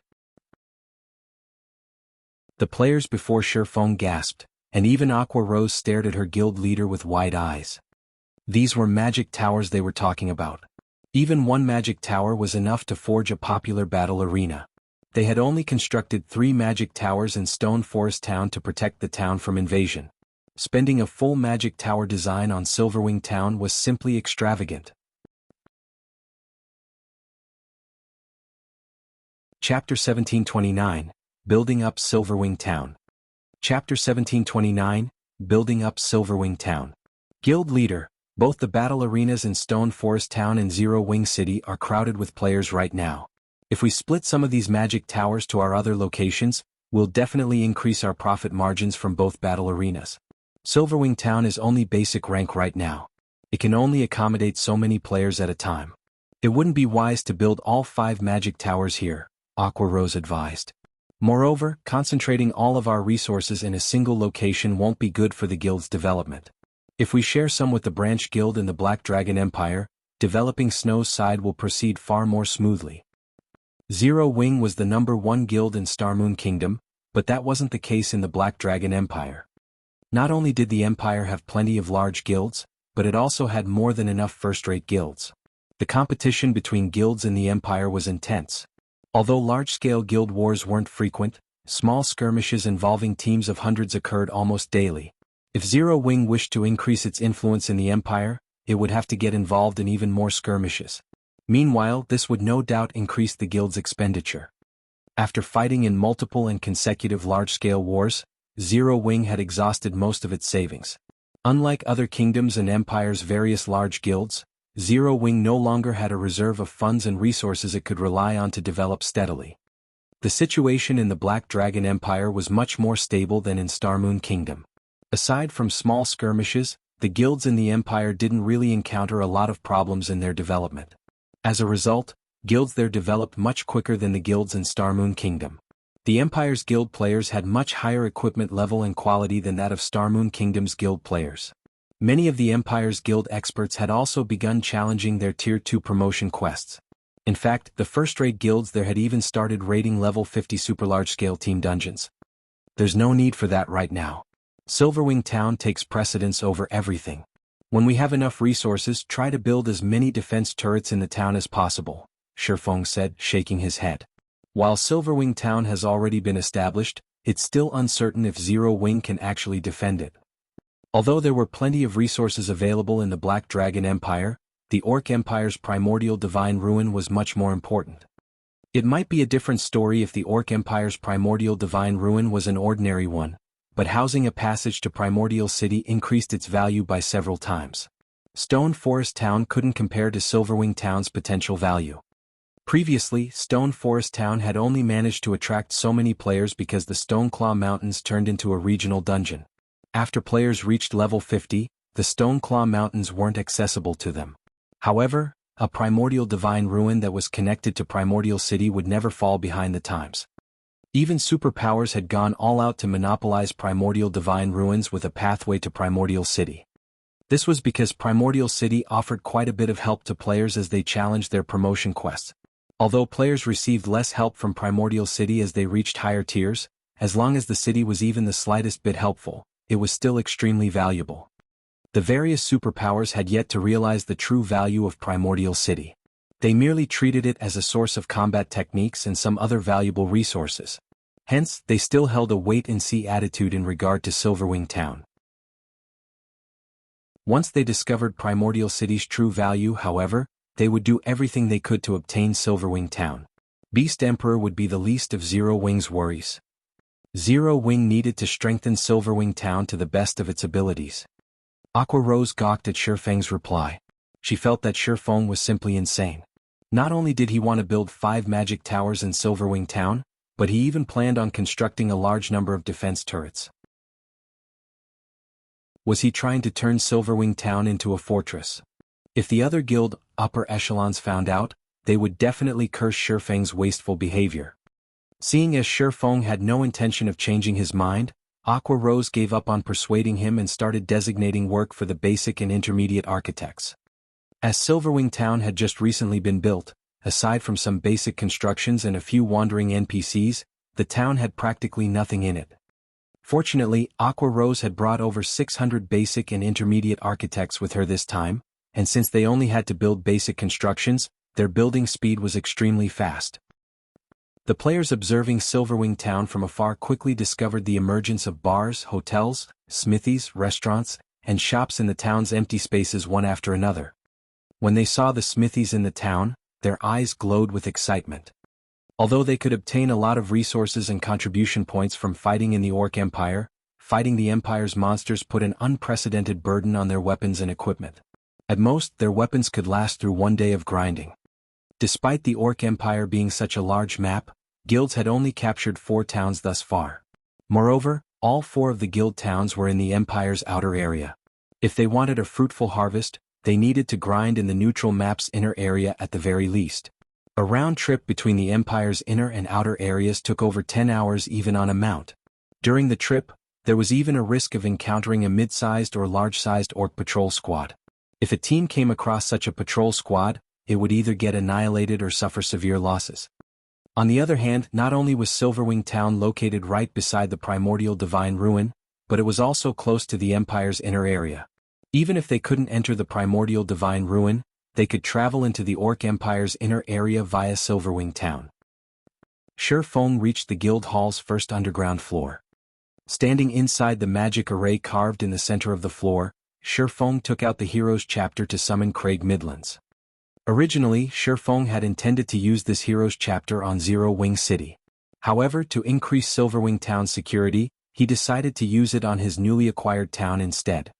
He placed the Heroes chapter on the magic array's core and started chanting the activation sequence. System: discovered specified Heroes chapter. Do you wish to pay 3,000 magic crystal to summon the specified hero? 3,000 crystals. How fraudulent. Shi Feng was astonished by the price. Even during his previous life, the most expensive specified hero he summoned only cost 1,000 magic crystals. However, that wasn't the worst part. After all, to the current Zero Wing, 3,000 magic crystals was nothing at all. It was a different story if this was the cost of summoning a hero via a Heroes chapter. After players summoned a hero, they had to pay half the summoning cost every day to maintain the hero's mana body. In other words, after summoning Craig Midlands, he would have to pay 1,500 magic crystals every day to maintain the hero's existence. This price was the equivalent of 3 magic towers' operating cost. In the end, however, Shi Feng gritted his teeth and chose to proceed with the summoning. Immediately, 3,000 magic crystals vanished from Shi Feng's bag space. The mana inside the guild hall rapidly gathered in the magic array, visibly condensing into white mist. The mist further condensed into liquid mana, which gradually on a human form. Once the human form was complete, the liquid mana released a blinding glow. The Heroes chapter, which hovered above the magic array, transformed into lines of divine runes that merged with the liquid mana. Once the divine runes had fully merged with the liquid mana, the blinding glow dissipated. When Shi Feng opened his eyes again, he saw a middle-aged man before him. The middle-aged man was clad in white robes and wore a golden crown. He also wielded a purple-gold, crystalline staff. Taking a closer look, Shi Feng noticed white mist made of mana circulating the middle-aged man's body. It was as if the elemental mana within the floor had submitted to this middle-aged man and moved at the man's will. So this is the Magic King Craig Midlands? Shi Feng could feel that even if he had the attributes of a level 66 Tier 3 player right now, he was still insignificant before the level 66 Tier 3 Magic King. Before Shi Feng could inspect Craig Midlands' attribute panel, he received a series of system announcements. Chapter 1730, Magic King's Ability. Chapter 1730, Magic King's Ability.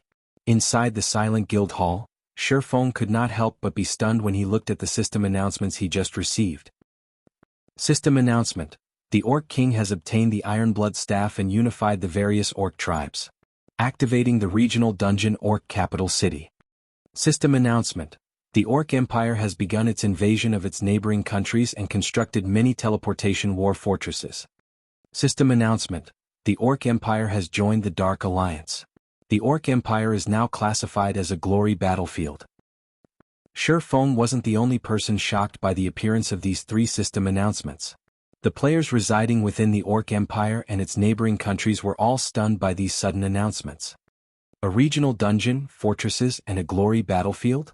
Is the system trying to turn the entire Orc Empire into a war zone? Shi Feng could not help but frown as he studied the contents of the system announcements. First of all, the Orc Capital City. The quantity and quality of resources available inside a regional dungeon located in a neutral map were far better than what regional dungeons located within kingdoms and empires could offer. Not to mention, the Orc Capital City was an Azura mode regional dungeon. Setting aside the quality of the weapons and equipment one could obtain from it, just the magic crystals one could get there would make it a target of competition for the various large guilds. Moreover, the Orc Capital City's level limit started from level 50 and ended at level 100. A regional dungeon that covered such a wide level range was extremely rare in God's domain. In the future, the large guilds would definitely contest fiercely for the Orc Capital City. Aside from the regional dungeon, the teleportation war fortresses would most likely become a fuse that would ignite a war between the major powers as well. The Orc capital city was located in the core area of the Orc Empire. Just traveling from the outer area to the core area would most likely require dozens of hours. However, the teleportation war fortresses could shorten this travel time to just a few seconds. This was possible because of the teleportation arrays set up in these fortresses, which could teleport players to anywhere within their range, just like the 4 towers of elements. These fortresses were scattered around the inner and outer areas of the Orc Empire. As long as players could capture these fortresses from the Orcs, they could directly teleport to the core area of the Empire, possibly even to somewhere close to the Orc capital city. For this reason, the various large guilds would definitely do everything they could to capture these war fortresses. Aggravating the situation in the Orc Empire even more, the Orc Empire had actually joined the Dark Alliance. With this, not only could players belonging to the Dark Forces move about fearlessly within the Orc Empire, but they would even receive help from the Orc Empire itself. Moreover, now that the entire Orc Empire had been classified as a glory battlefield, Dark players and normal players would be after each other's necks constantly inside the Orc Empire. The reason for this was the glory points that players would earn from killing players of the opposing faction. Meanwhile, these glory points could be used not only to exchange for top-tier equipment but also to obtain battlefield titles. These battlefield titles were much more valuable than any weapon or equipment. In fact, they could even aid players in their promotions. Hence, whenever a glory battlefield appeared, a festival of blood would ensue and continue until one side was completely defeated. Moreover, the losing faction would have to pay a very steep price. Due to these reasons, both factions would usually fight with everything they had. As Shi Feng tried to process all these sudden developments, his head ached. The appearance of an Azura mode regional dungeon should have been a good thing. However, the timing of the dungeon's appearance only served to further boost the value of Silverwing Town in the eyes of the various major powers. To make matters worse, even the Dark Forces were intervening in the affairs of the Orc Empire, throwing the Empire into even greater turmoil. If Zero Wing was not careful, it was very likely to fall victim to the struggles of the various major powers. At this moment, Shi Feng wasn't the only person troubled by this sudden turn of events. After finding out about the changes made to the Orc Empire, the upper echelons of many large guilds also held emergency meetings to discuss how to deal with this situation. Meanwhile, the dark guilds and dark players hiding within the different kingdoms and empires all grew ecstatic upon receiving the system announcements. Their time had finally come. Although neutral maps were not restricted by any kingdom or empire, they still weren't friendly to the dark forces.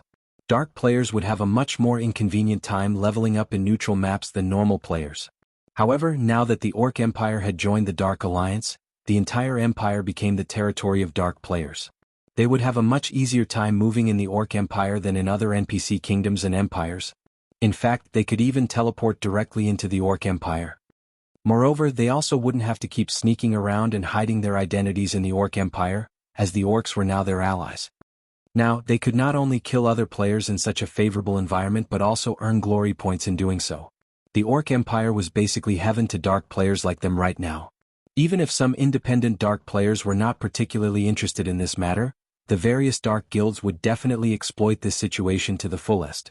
After all, this was a good chance for dark guilds to develop themselves. Wonderful. This is an excellent opportunity for our guild to establish a town. Haha. The era of dark players is finally here. For a time, countless dark players swarmed towards the Orc Empire. Ancient Rock City, Evil God's Branch Temple.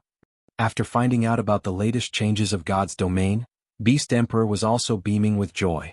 Although the Evil God's Temple had no allies in God's domain, that did not mean he could not take advantage of this sudden development. There was a saying, "The enemy of my enemy is my friend." With the various large guilds and dark players at loggerheads, he could cooperate with the dark players to deal with Zero Wing. Doing so would allow him to exact his revenge and destroy Silverwing Town, as well as accelerate the collection of enough contribution points to hasten the invasion of Starmoon Kingdom. Wind, get in touch with the dark guilds in the different kingdoms and empires and tell them that I have a proposition for them. Beast Emperor said, chuckling wickedly. Understood. Wind Hunter nodded. He then ordered his subordinates in the Purple Thorns Empire to arrange for a meeting with the upper echelons of the various dark guilds. Meanwhile, inside the first underground floor of Zero Wings Guild Hall in Silverwing Town, Shifeng had recollected himself and returned his attention to Craig Midlands. Craig Midlands, Hero, Great Lord, Wizard Saint. Level 66. HP 36, 000/36, 000. Growth potential, 96. As one of the 32 pillars, Craig Midlands had completed the God's Trial and gained the recognition of ancient gods for his achievements and strength. He possessed not only immense power but also some abilities that other heroes did not. In the past, the hero Shifeng summoned using the specified heroes chapter he obtained had only one ability. Nonetheless, Craig Midlands had two of such special abilities. The first ability was called Hero's Glory, which facilitated the recruitment of powerful NPC soldiers for the town Craig Midlands was residing in. The second ability was called Magic Strengthening, which temporarily strengthened the weapons and equipment used by the NPC guards, improving their combat power significantly. Looking at these two abilities, Shifeng finally understood why exactly Craig Midlands was so powerful. It was no wonder the Magic King could easily defend a large city and become an existence that even the various superpowers were helpless against. Just the effects of Hero's Glory could already bring immense benefits to the town or city Craig Midlands protected, not to mention the ability to strengthen the NPC guards there. Every guild town and city could recruit only a limited number of NPC soldiers. Hence, raising the quality of NPC soldiers was important. However, doing so was extremely difficult. The Magic King's ability to directly increase the combat power of NPC soldiers was simply absurd. Immediately, Shifeng assigned Craig Midlands as Silverwing Town's magistrate. Now, not only did the NPC have authority similar to Shifeng's, but the Magic King could also recruit and manage NPC soldiers on his own. Shifeng had given Craig the highest possible authority an NPC could have in a guild town. Just as Shifeng was about to have Craig start recruiting NPC soldiers, Aqua Rose suddenly sent him a message.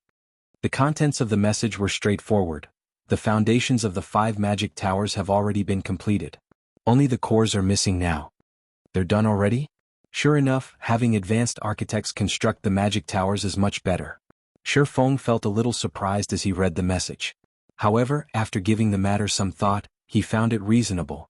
Constructing the foundations of the magic tower was a joke that even basic architects could handle with ease, not to mention advanced architects. With dozens of advanced architects working together, it was only natural that they completed the task so quickly.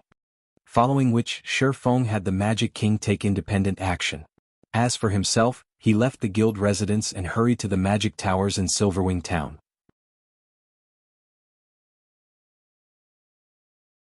Chapter 1731, Taking Shape. Chapter 1731, Taking Shape. After leaving the guild residence and entering the street outside, Shifeng noticed that Silverwing Town looked much more like a proper town than before. Many new buildings decorated the town now. Even the 5-story tall shop meant for the candlelight trading firm had already been constructed. Now, all that shop needed was a link up with the other shops owned by Candlelight and products to be put up for sale. Once that was done, Candlelight would be able to start doing business officially in Silverwing Town. Due to Silverwing Town having already reached a certain scale, the number of NPCs wandering about its streets had also increased. Now, the patrolling NPC adventurers and Zero Wings members weren't the only ones filling the streets. Moreover, Shifeng even noticed a few mercenary NPCs, wearing tattered armor, walking towards Zero Wings' residence, possibly drawn by the Magic King. Although these NPCs looked destitute, when Shifeng used omniscient eyes to inspect them, he discovered that even the weakest among them was a level 70 Tier 2 NPC. Normally, a recently established town would be fortunate to attract Tier 1 NPCs to become soldiers. Majority of the NPCs applying to garrison the town would only be at the elite standard. As for Tier 2 NPCs, those were basically impossible to find. Yet now, 3 Tier 2 NPCs were showing interest in becoming soldiers in Silverwing Town. For comparison, Zero Wing City had only a few hundred Tier 2 soldiers guarding it even until now. Although the 3 NPCs Shifeng spotted were not particularly high-leveled, they were more than enough to deal with current players. Besides, NPC soldiers leveled up much more quickly than players. It's no wonder people were saying that a powerful hero could give rise to a city. When Shifeng looked at the 3 Tier 2 NPCs, He could not help but recall the first-rate guilds that owned powerful heroes in the past. Although the funds and resources of those first-rate guilds were far from comparable to what super first-rate guilds and super guilds had, due to them obtaining powerful heroes, the defensive capability of their cities was not one bit lower than that of cities operated by superpowers. Back then, even super guilds had trouble taking action against cities defended by powerful heroes. Only after acquiring Tier 6 players were super guilds able to deal with those cities easily. The reason for this was the strength of a hero not being limited to just themselves. Powerful heroes were also capable of recruiting powerful and talented NPCs to become soldiers of the cities they protected. In the past, the cities protected by such powerful heroes had plenty of its soldiers promoted to Tier 3, with some even reaching Tier 4. Buffed by the city's defensive magic array, these NPCs were capable of exhibiting extremely frightening combat power. Without an absolute advantage, trying to capture such a city was practically impossible. After walking a short while, Shifeng arrived at the edge of Silverwing town. Currently, a large number of architects could be seen demolishing the old walls of the town and building new ones in their place. Although the town's original walls had some defensive properties, they were useless against attacks at the Tier 2 standard and above. The new walls being built, however, could stop even Tier 3 attacks. Moreover, they possessed much higher durability as well as resistance to siege weapons. They also had an added effect that prevented players from crossing over them from above. For a neutral town, such walls were a must-have defensive measure. However, the cost of constructing these new walls was not cheap, a minimum of 10,000 gold for the entire perimeter of Silverwing town. If not for Zero Wing having a money-printing machine like Zero Wing City generating large amounts of coins every minute, the guild couldn't have afforded to construct these new walls, in addition to the various hotels, bars, smithies and restaurants. If a first-rate guild were tasked with managing Silverwing town, the guild would be fortunate to get the basic facilities up and running. After all, the total cost of constructing Silverwing town and the basic facilities in it was already close to 120,000 gold. This was a huge sum of money even for current super first-rate guilds, not to mention first-rate guilds. However, this was only a small part of the necessary investments into Silverwing town. Zero Wing still needed to construct a battle arena as well as multiple defensive structures. Those things cost a lot more money to build than hotels and smithies. Meanwhile, standing at the four corners of Silverwing town were 4 magic towers as well as one more magic tower located close to the town's main entrance. Guild leader, several superpowers have already contacted us. They say they're willing to partner with us as long as we hand over 50% of Silverwing town's shares as well as allow them to build a guild residence in the town. In return, they'll help us fend off Beast Emperor's attacks in addition to investing 200,000 gold for the fortification of Silverwing town's defenses, Aqua Rose reported when she saw Shifeng approaching her. 50%? Every superpower is asking for this price? Shifeng asked curiously. He was not particularly surprised by the fact that the various superpowers were offering to invest in Silverwing town. After all, such situations frequently occurred during his previous life. In the past, many first-rate guilds had, fortunately, come across a town-building order but lacked the strength to safeguard the town they built in a neutral map. In the end, these first-rate guilds would choose to partner with a superpower. The first reason for partnering with a superpower was to protect the town. The second reason was to free up more funds for the development of their own guilds. They would not have to sink everything they had into their neutral towns. Although there are slight differences in their offers, they have all stated that the 50% shares are a must, Aqua Rose replied, nodding. I've already tried negotiating with them on this point, but they all are of the opinion that we won't be able to hold Silverwing town against Beast Emperor. After factoring in the latest system announcements, they are even more unwilling to budge on this point. We've also just received news that Beast Emperor has managed to add another large batch of evil demons, evil beasts and independent players to his forces. Right now, these forces are already making their way towards Silverwing town from ancient Rock City. By the looks of it, Beast Emperor really plans on duking it out with us. What a bunch of old foxes. Shifeng could not help but chuckle upon hearing Aqua Rose's reply. Do they really think that Zero Wing needs their help against Beast Emperor? Ignore those superpowers for now. All we need to do at the moment is have Zero Wing City's elite and expert members come over to Silverwing town to develop themselves. If Beast Emperor sends any mythic monsters at us, have Cola and the others deal with them. Understood. I'll have them transfer over as soon as possible, Aqua Rose said, nodding. They might not have any way of dealing with the evil beasts and evil demons out in the fields, but none of those monsters should even think of approaching Silverwing Town with its 5 magic towers. Even if Beast Emperor sent a mythic monster at Silverwing Town, their side had Cola and many other Tier 2 players who wielded Tier 3 mana weapons. Including the buff from the magic towers, Cola and the others should have no problem going up against mythic monsters. After Shifeng was done speaking, he entered the closest magic tower and immediately began carving the magic circuits necessary for operating it.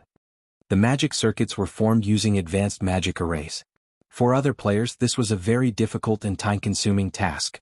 For Shifeng, who had already become a master magician, however, he could easily complete the necessary advanced magic arrays and connect them into a functioning magic circuit all by himself. Within 5 minutes, Shifeng was done engraving the magic circuit for 1 magic tower. After spending about an hour running around visiting the 5 magic towers, he was finally done engraving the core magic circuits of the magic towers. Good. Activate all magic towers simultaneously. Shifeng commanded as he stood inside the magic tower located behind the town's main entrance. Immediately, Aqua Rose and other members of the guild's upper echelon, who were stationed inside the other 4 magic towers, activated their respective magic towers. Suddenly, the gigantic crystal atop each magic tower released a dark blue glow. A pillar of light then shot up into the air from each crystal. In the next moment, the towering light pillars split apart and formed light blue barriers that enveloped the entire Silverwing town. The instant the barriers formed by the 5 magic towers came into contact with each other, the barriers immediately took on a darker shade.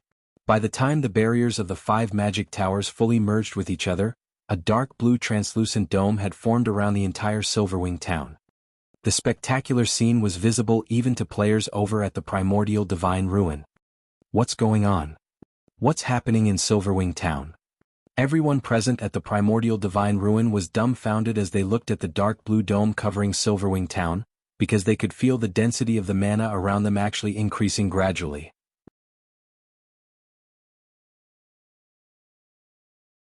Chapter 1732, The Effect of 5 Magic Towers. Chapter 1732, The Effect of 5 Magic Towers. Silverwing Town's sudden transformation immediately attracted the attention of the various major powers at the primordial divine ruin. What's going on with Silverwing Town? It's actually causing such a powerful mana drain. Cuttlefish, who was observing Zero Wing's newly built town from an open-air restaurant in the primordial divine ruin, was filled with confusion. Although Silverwing Town appeared to be located right beside the primordial divine ruin, in reality, over 1,000 yards separated the 2 locations.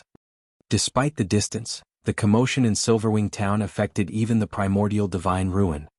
If the rise in mana density in the primordial divine ruin was already so remarkable, what about inside Silverwing Town? After thinking up to this point, Cuttlefish could not help but shudder. Nowadays, the understanding that superpowers had towards the effects of mana density was different from before. After conducting extensive research in libraries and live experiments, they had already discovered just how valuable locations with high mana density were. Areas with high mana concentrations did not only help players maintain a calm mind, allowing them to display greater combat power in return, but also accelerated the recovery of players' stamina and concentration. This situation enabled players to practice their combat techniques for extended periods without having to worry about running out of stamina and concentration. Meanwhile, the execution of combat techniques was different from that of spells and skills. In the case of spells and skills, one could activate them properly so long as the general movements were correct. In the case of combat techniques, however, one's movements needed to be extremely precise. Otherwise, the combat technique would do more harm than good to the user. In short, the difficulty of executing a combat technique was much greater than activating skills and spells. One required arduous practice just to learn to execute a combat technique properly. Hence, if one wished to practice a combat technique efficiently, having an environment that boosted stamina and concentration regeneration was a must. Uncle Cuttlefish, a report just came in from our scouts. It seems Zero Wing has constructed magic towers in Silverwing Town. Moreover, the guild built 5 magic towers in one go. A crimson-armored Tier 2 berserker standing beside Cuttlefish reported. 5 magic towers? Did they see correctly? Cuttlefish revealed a stunned expression when he heard this. For a moment he even wondered if he had misheard. It's true. They've sent a video recording. There are indeed 5 magic towers in the town, the Tier 2 berserker replied, a bitter smile appearing on his face. He too had hoped that there was a mistake in the report. However, after watching the video recording, he couldn't deny this fact even if he wanted to. How is this possible? Cuttlefish's complexion darkened as he watched the video recording the Tier 2 berserker forwarded to him. Wasn't it stated that each magic tower design allowed the construction of only 5 magic towers? At this point in time, the various large guilds were no longer strangers to the magic tower. After the first magic tower appeared in Stone Forest Town, the various large guilds had fervently searched for information about it, especially since the magic tower's existence allowed Stone Forest Town to become the #1 town in Starmoon Kingdom. In addition, as an advanced defensive construction, the magic tower provided the town with considerable defensive power. Even until now, the Crimson Emperor Guild had yet to build a single magic tower. Nevertheless, 5 magic towers had now appeared in Silverwing Town simultaneously. This was simply unbelievable. With these 5 magic towers, Silverwing Town's defensive power had increased significantly.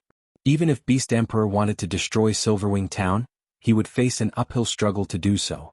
Not to mention, with the drastically heightened mana density, Silverwing Town's popularity among players would definitely increase even further. While inside a neutral map, players' stamina and concentration depleted very quickly. And even if they returned to an NPC town or city to recover, a full recovery would take quite a long time. Meanwhile, the increased mana density would significantly shorten the amount of time needed for players to recover, granting players more time to grind and do quests. One could just imagine how attractive Silverwing Town would be to the players trying to develop in the Orc Empire.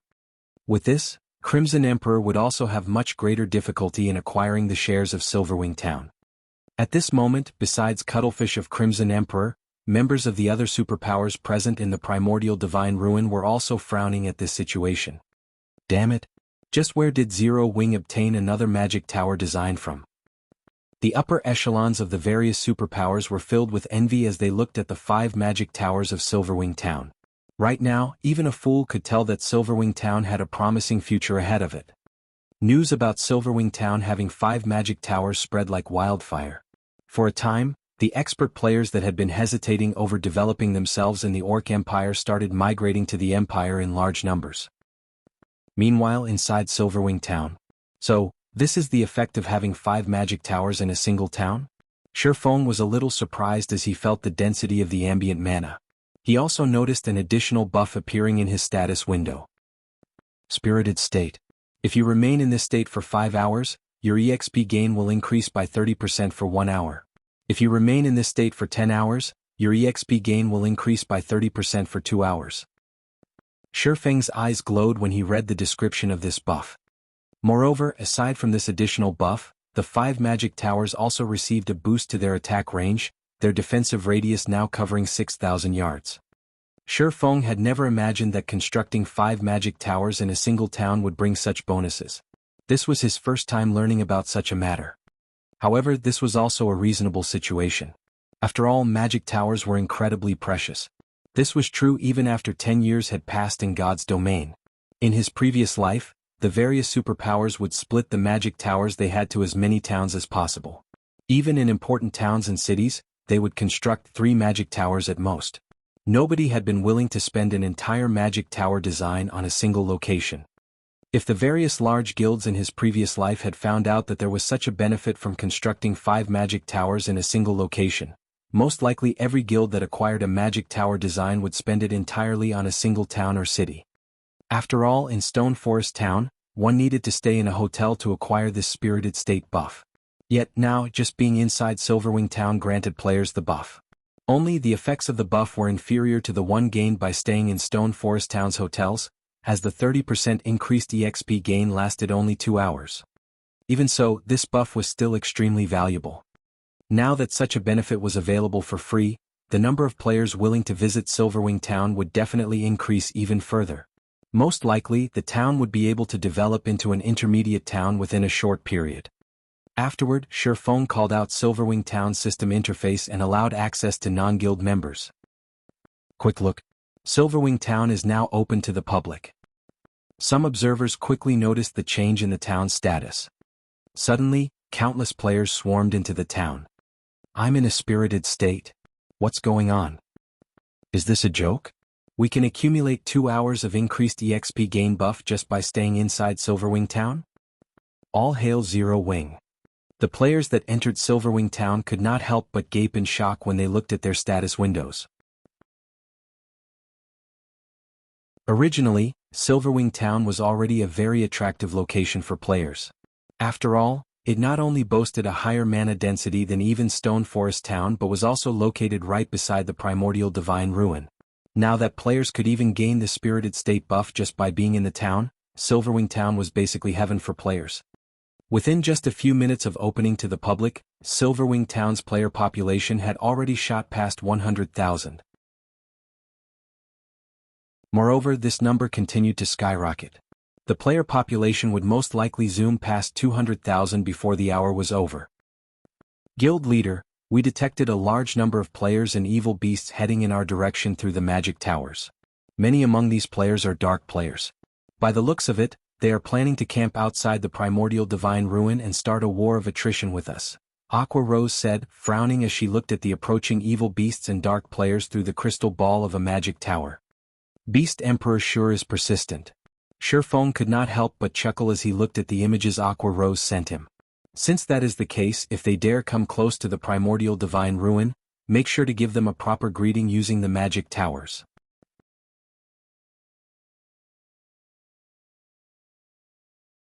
Chapter 1733, Earth-shattering blow. Chapter 1733, Earth-shattering blow. A large group of evil demons and evil beasts, easily over 50,000 in total, had set up camp in the wilderness outside of the primordial divine ruin. This particular group also included some cloaked players, which all radiated killing intent. Just looking at these players could make one shiver. Some of these players didn't even bother with black cloaks to hide their identities, revealing the black IDs above their heads. It was obvious that these players had slain a frightening number of players. They were definitely not ordinary expert players. All of these players were very well geared. Despite recently reaching level 50, over half of their equipment consisted of level 50 mysterious iron and secret silver equipment. These pieces were definitely among the best available at this stage of the game. Wind, I'll say this first, the Crimson Horn Guild will only help you kill Zero Wing's members. We won't be taking the initiative to attack and turn ourselves into cannon fodder, a tall, robust man carrying 2 short swords from his waist indifferently told the phantom of a person beside him. Relax. As long as Zero Wing's members leave Silverwing Town, my evil demons and evil beasts will attack them immediately. All you and your men need to do is find an opportunity to kill them.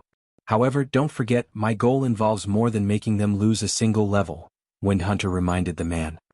He hadn't only chosen to work with Crimson Horn because it was a famous dark guild in the Dark Knight Empire. He had also chosen the guild due to its production of a particular type of poison. This poison was called Soul Devourer and would be applied to a player's weapons. When these coated weapons were used to kill a player, the poison would corrode the player's soul, and depending on how much poison was applied, the victims could lose up to 3 levels before entering a weakened state. During this weakened period, players could not level up. In return for Crimson Horn's assistance, the Evil God's Temple would help the Dark Guild's members grind glory points and accumulate battlefield titles. Leave this to us. As long as we slay Zero Wing's members, I guarantee that they will need some time to recover their strength, the indifferent man said confidently. If there weren't so many guilds here, I'd love to fight Zero Wing's peak experts. I've heard that their combat standards are quite good, and every item they wear is a treasure. However, by the looks of it, that doesn't seem possible. Saying so, the indifferent man turned to the 6 cloaked players behind him. He wasn't pleased that he couldn't see their appearances. These 6 players would be responsible for dealing with Zero Wing's peak experts in the upcoming battle. Although these 6 people were dark players, they did not belong to a dark guild. Rather, they were members of an adventurer team called Dark Hunters. The adventurer team was quite famous in the Dark Knight Empire, and not even Crimson Horn avoided provoking the team. The Dark Hunters adventurer team consisted of monstrous players, and every member was a dark player. Not long ago, the Dark Hunters had dispatched a 20-man team to annihilate the first-rate guild, Tyrant Emperor's main force. Said force had included 1,000 players. Among the Dark Hunters' 20-man team, 8 were Tier 2 players who had absurd combat standards and basic attributes. Even Star Harvester, Tyrant Emperor's guild leader and a level 51 Tier 2 assassin, had died in the battle. Naturally, a Tier 2 assassin possessed much stronger life-saving skills than a Tier 1 assassin. Even 5 Tier 2 experts working together should not be able to stop a Tier 2 assassin's escape, yet Star Harvest had still been killed. Moreover, a single player from the Dark Hunters had accomplished the deed. The strength the Dark Hunters had displayed had thoroughly shocked the Dark Knight Empire. Star Harvester wasn't some ordinary expert. He was a Refinement Realm expert who ranked 305th on the God's Domain experts list. Not even ordinary Refinement Realm experts stood a chance against him. Yet the Dark Hunters had killed him. Even before the battle with Tyrant Emperor, the Dark Hunters had created many frightening battle records. Only these battle records had been carried out in secret, unknown to the various large guilds. The adventure team's accomplishments included the assassination of Crimson Horn's guild leader, Crimson Ghost. This was also why Crimson Ghost wasn't happy to see the 6 Dark Hunters members. In Crimson Ghost's opinion, the players from the Dark Hunters were inhuman, and he hadn't reached this conclusion just because of their monstrous strength. Rather, this opinion was based on the appearance they took on when they activated their true power. When they used their true power, they lost their human form, transforming into true monsters. They also used different combat methods than players like himself. Every one of the 6 players that had been sent from the Dark Hunters was a Tier 2 player.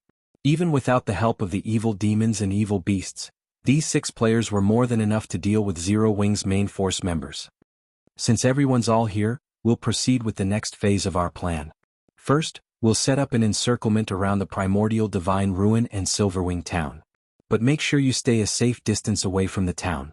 We estimate that those magic towers have a maximum attack range of around 1,500 yards.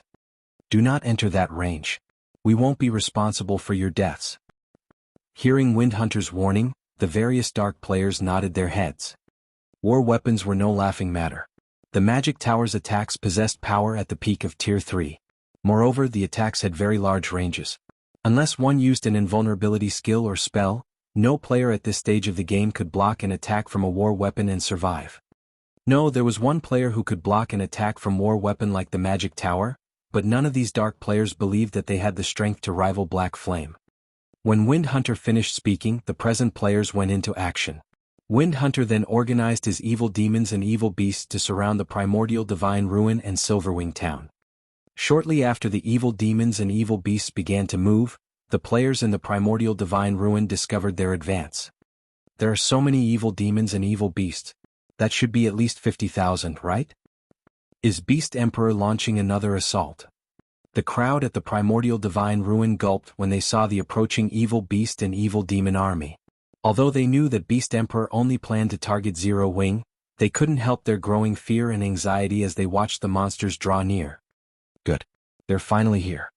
When the various superpowers upper echelons saw the evil demons and evil beasts, their moods considerably brightened. Let's see how Zero Wing maintains its arrogance after this.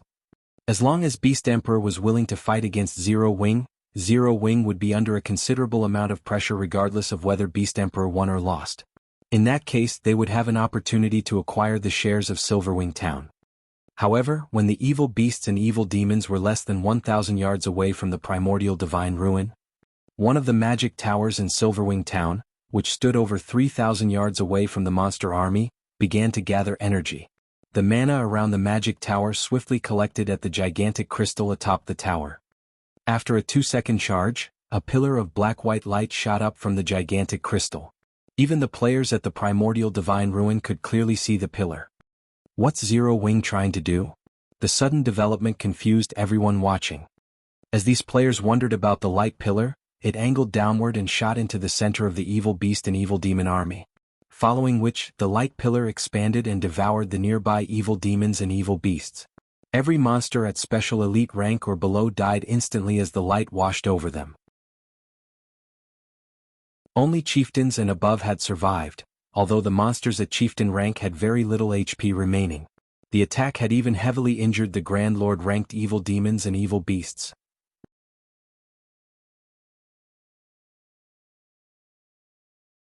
Chapter 1734, Silverwing's Might. The light pillar that had blasted into the evil demon and evil beast army had only stopped expanding after it had covered a 100-yard radius. It then gradually disappeared. As the beam attack's horrific energy scattered, the fading light revealed a massive crater in the field the monster army occupied. Only the chieftain rank and above evil demons and evil beasts remained alive, while all else had been burned to ash. A single attack had killed hundreds of evil demons and evil beasts, and every surviving monster was heavily injured, drastically decreasing their combat powers.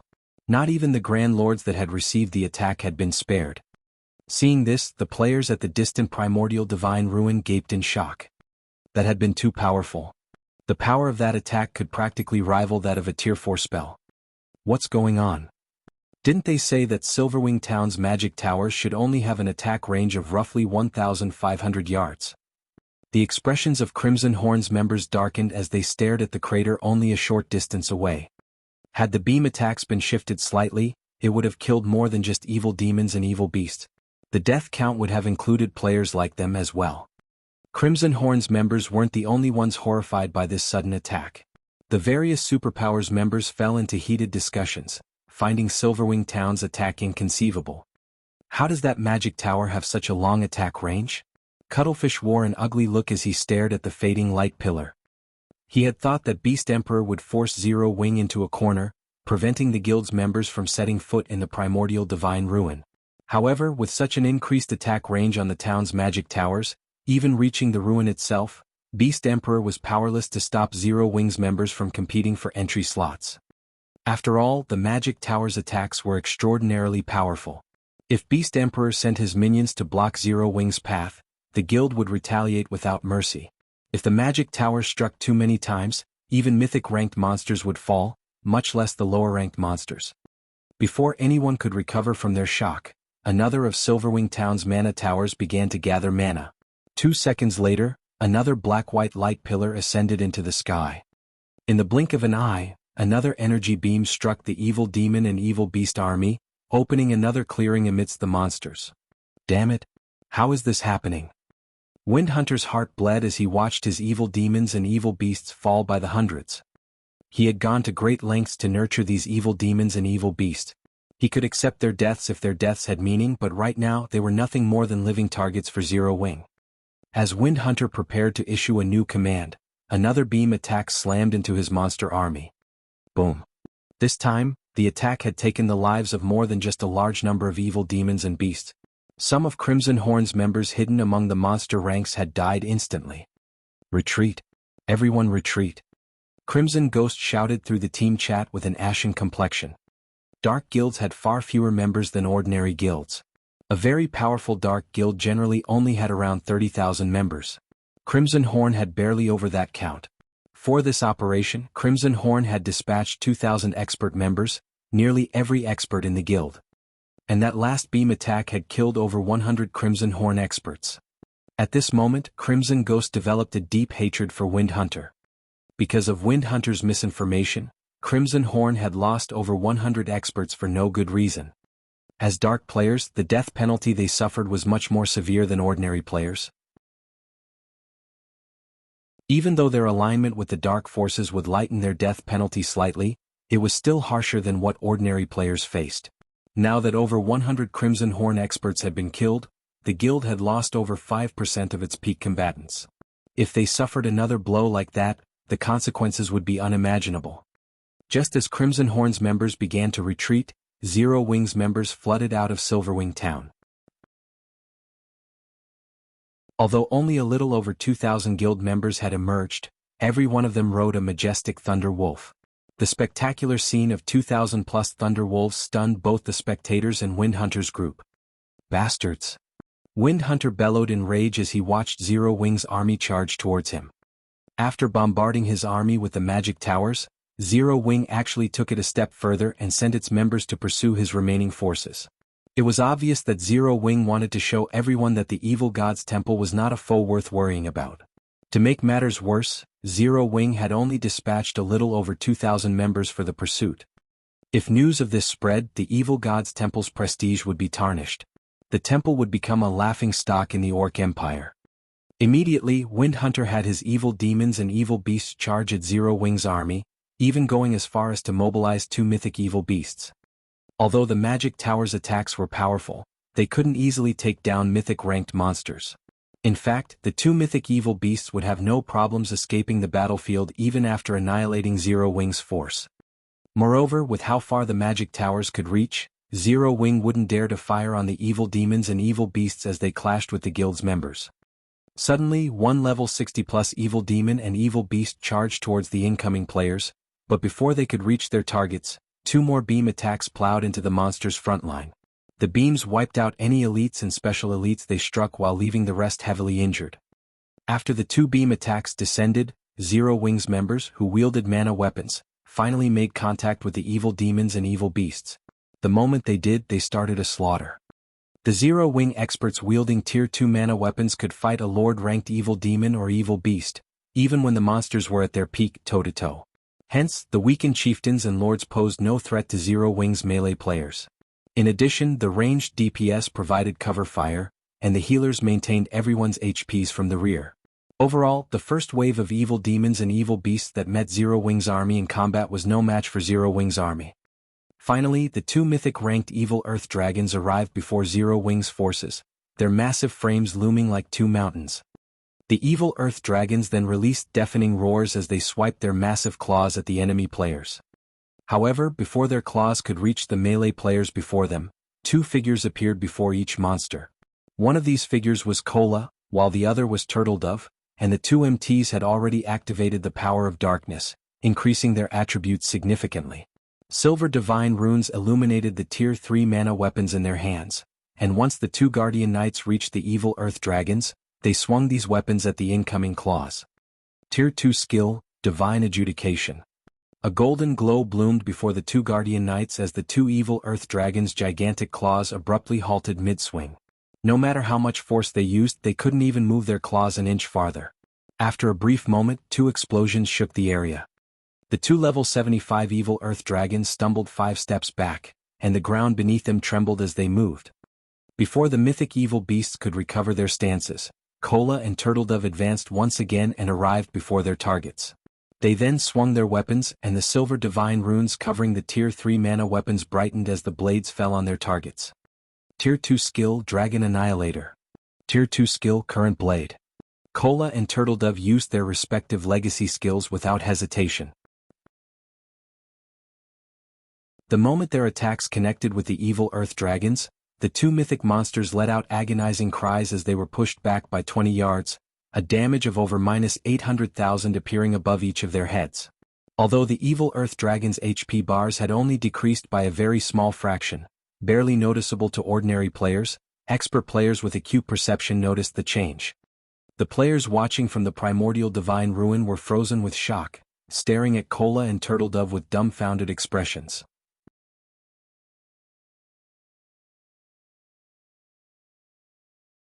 Chapter 1735, A Nest of Monsters? Chapter 1735, A Nest of Monsters? The nearby Crimson Horn members couldn't help but gasp when they players pushed the evil earth dragon's titanic frames backward by over 20 yards. They were as shocked as if they had witnessed 2 ants push back a tiger and a lion. How is this even possible? Is Zero Wing just a nest of monsters? Both Crimson Horn's members and the various spectating players at the primordial divine ruin were at a loss for words. Aside from how massive the evil earth dragons were, just the fact that they possessed the strength of mythic monsters should make them impossible for players to go up against. Watching Black Flame kill a mythic evil demon had been scary enough, yet 2 more monstrous players had risen in Zero Wing. No. This can't be possible. They must have used some kind of special potion to boost their strength. They can't keep this up for long. Windhunter's eyes nearly fell from their sockets when he saw the evil earth dragons slide back. He was sure that Kola and Turtledove must have used some special method to grant them the strength to face mythic monsters for a short time. There were certain tools in God's domain that could grant players extraordinary power for a short time. Even Windhunter had such a tool in his possession, but it wasn't strong enough to allow him to go toe-to-toe with a mythic monster. As for the possibility that Zero Wing actually had 2 more players on Black Flame's level, that was simply absurd. He absolutely refused to believe that Zero Wing could produce 3 experts that could contend with mythic monsters on their own. Thinking up to this point, he commanded the evil Earth Dragons to continue their assault against the two Guardian Knights. Once the two mythic evil beasts had stabilized themselves, they whipped their tails at the two MTs. The massive tails swept up a powerful storm as they moved, forming a pitch-black rift wherever they passed. Faced with such an attack, even a Tier 2 metric tons with their life-saving skill activated would risk an instant death if they took the strike head-on. However, Cola and Turtledove remained unfazed as they swung their Tier 3 mana weapons again. Two silver lights then clashed with the evil Earth Dragon's colossal tails as two loud explosions echoed across the battlefield. Even the crowd at the primordial divine ruin, which was over 1,000 yards away, could clearly hear the explosions. This time, neither side had gained an advantage over the other by the time the clash ended. However, the ground beneath them had cracked, the fractures extending out over 20 yards away. The frightening display of power made the watching players shudder. Boom, boom, boom. Despite the clash ending in a draw, neither side wanted to give up the fight. For a time, both sides exchanged one blow after another. Meanwhile, the surrounding Zero-Wing members massacred evil demons and evil beasts in a frenzy. Any Zero-Wing member could solo a Great Lord, dealing around -50,000 damage with their attacks.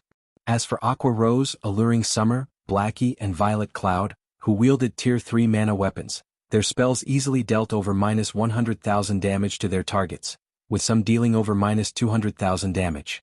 From time to time, they would also use large-scale destruction spells, causing hundreds of thousands of damage to a clump of monsters. Although the evil demons and evil beasts greatly outnumbered Zero-Wing's army, the army of 2,000+ players had them completely outmatched. Before even 30 seconds had passed since the battle began, over 100 weakened chieftains and lords were killed already. None of the spectating powers had expected this battle to take this turn. They had assumed that Zero-Wing would rely on its magic towers to protect itself. They had never thought that Zero-Wing's members actually possessed such extraordinary strength. If the rest of Zero-Wing's force weren't busy with the other evil demons and evil beasts, the small army would definitely slay the two evil Earth Dragons. With such power, it's no wonder why they had no interest in our partnership offers. Quiet Melody, who sat in an open-air restaurant in the primordial divine ruin, could not help but reveal a bitter smile as she watched Cola and Turtledove fight the evil Earth Dragons. She had thought that Zero-Wing was trying to keep up appearances by refusing the various superpowers' offers for cooperation and would only lower its head after Beast Emperor's forces had cornered the guild. However, with Zero-Wing's current display of strength, it certainly qualified to protect Silverwing Town without help. Not even the various superpowers could deal with mythic-ranked monsters so easily. With the 5 magic towers' absurdly long attack range, Zero-Wing should have no problems defending Silverwing Town even after the town's protection period. That damned Wind Hunter. He nearly made us enemies with Zero-Wing. Fortunately, we haven't actually fought Zero-Wing's members yet. We should still have time to escape Zero-Wing's notice. Crimson Ghost could not help but glare at the distant Wind Hunter as he watched the evil demons and evil beasts' extermination. Zero-Wing's strength was nothing like what Wind Hunter had told him. Every one of Zero-Wing's experts was ridiculously strong. Not even a Tier 2 player like him dared to face Cola and Turtledove head-on. With the MT's incredible destructive power, they could likely kill him in one hit. The fight before him could no longer be described as a battle. This was basically a one-sided slaughter. When Crimson Ghost recalled how he had lost over 100 guild experts, he truly felt fortunate. If not for that incident, he wouldn't have given the command to retreat.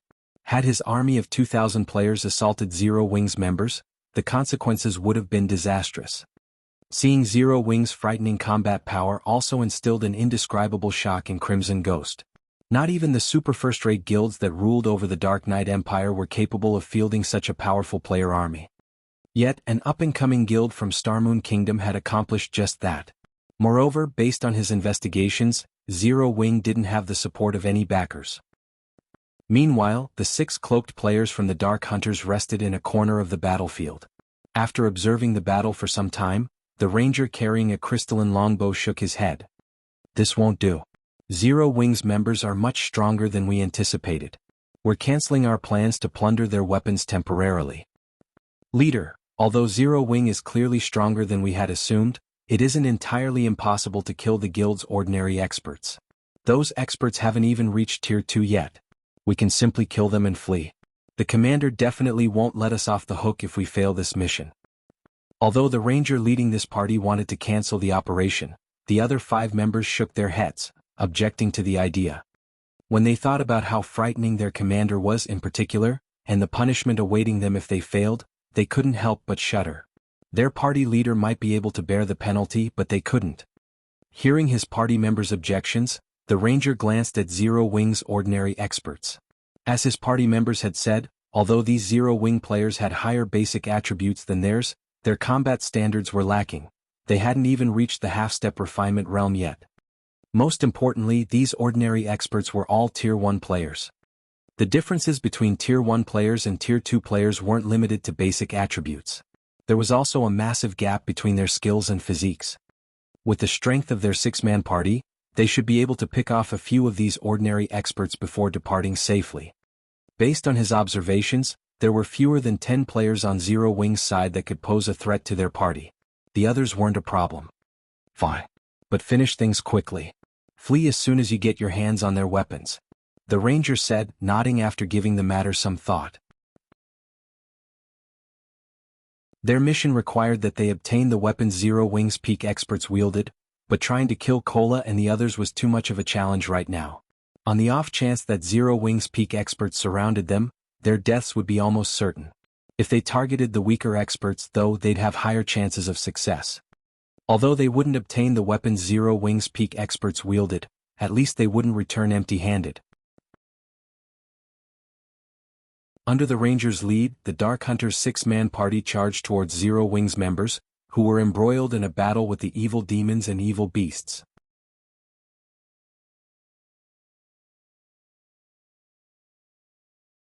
Chapter 1736, Confrontation with the Dark Hunters. Chapter 1736, Confrontation with the Dark Hunters. On the chaotic battlefield, Cola and Turtledove continued to block the evil Earth Dragon's attacks. Meanwhile, the other Zero Wing members frantically cleared out the heavily injured evil beasts and evil demons, rapidly dwindling the army's numbers. The battle was thoroughly in Zero Wing's favor. Because of this, Zero Wing's excitement continued to mount as they fought. The mana weapons' incredible attack power couldn't compare to their normal weapons, and even though they were Tier 1 players, they completely overwhelmed the Lord-ranked evil demons and evil beasts. Although the slain monsters didn't drop any loot, these players did receive a bountiful amount of EXP. After fighting for just a short moment, their experience bars had grown by a noticeable chunk. Upon reaching their level, they required a ridiculously high amount of EXP for each level up. Sometimes they'd grind for 10 minutes straight without any noticeable change to their experience bars. Now, however, they should be able to gain enough EXP for a full level after fighting these evil demons and evil beasts for 3 hours or so. With how generous the EXP was from killing these monsters, they had to take advantage of this opportunity as much as possible. Even the spectators at the primordial divine ruin were jealous of Zero Wing's members. It was not very often players encountered such a large army of high-ranked monsters. Even if they did, most players did their best to stay out of the monsters' way. Trying to fight such a powerful monster army guaranteed casualties after all. The losses would completely outweigh the gains. However, now that Zero Wing had Cola and Turtledove to pin down the evil Earth Dragons, and Zero Wing's other members had the strength to overwhelm the other evil beasts and evil demons, Zero Wing's army could safely grind these enemy monsters. Why wouldn't they be jealous of Zero Wing? It seems Beast Emperor has only failed again. Quiet Melody could not help her bitter smile when she saw that the evil demons and evil beasts had begun to retreat. After this battle, Beast Emperor wouldn't be able to touch Zero Wing at the primordial divine ruin again. Big Sis Melody, look over there.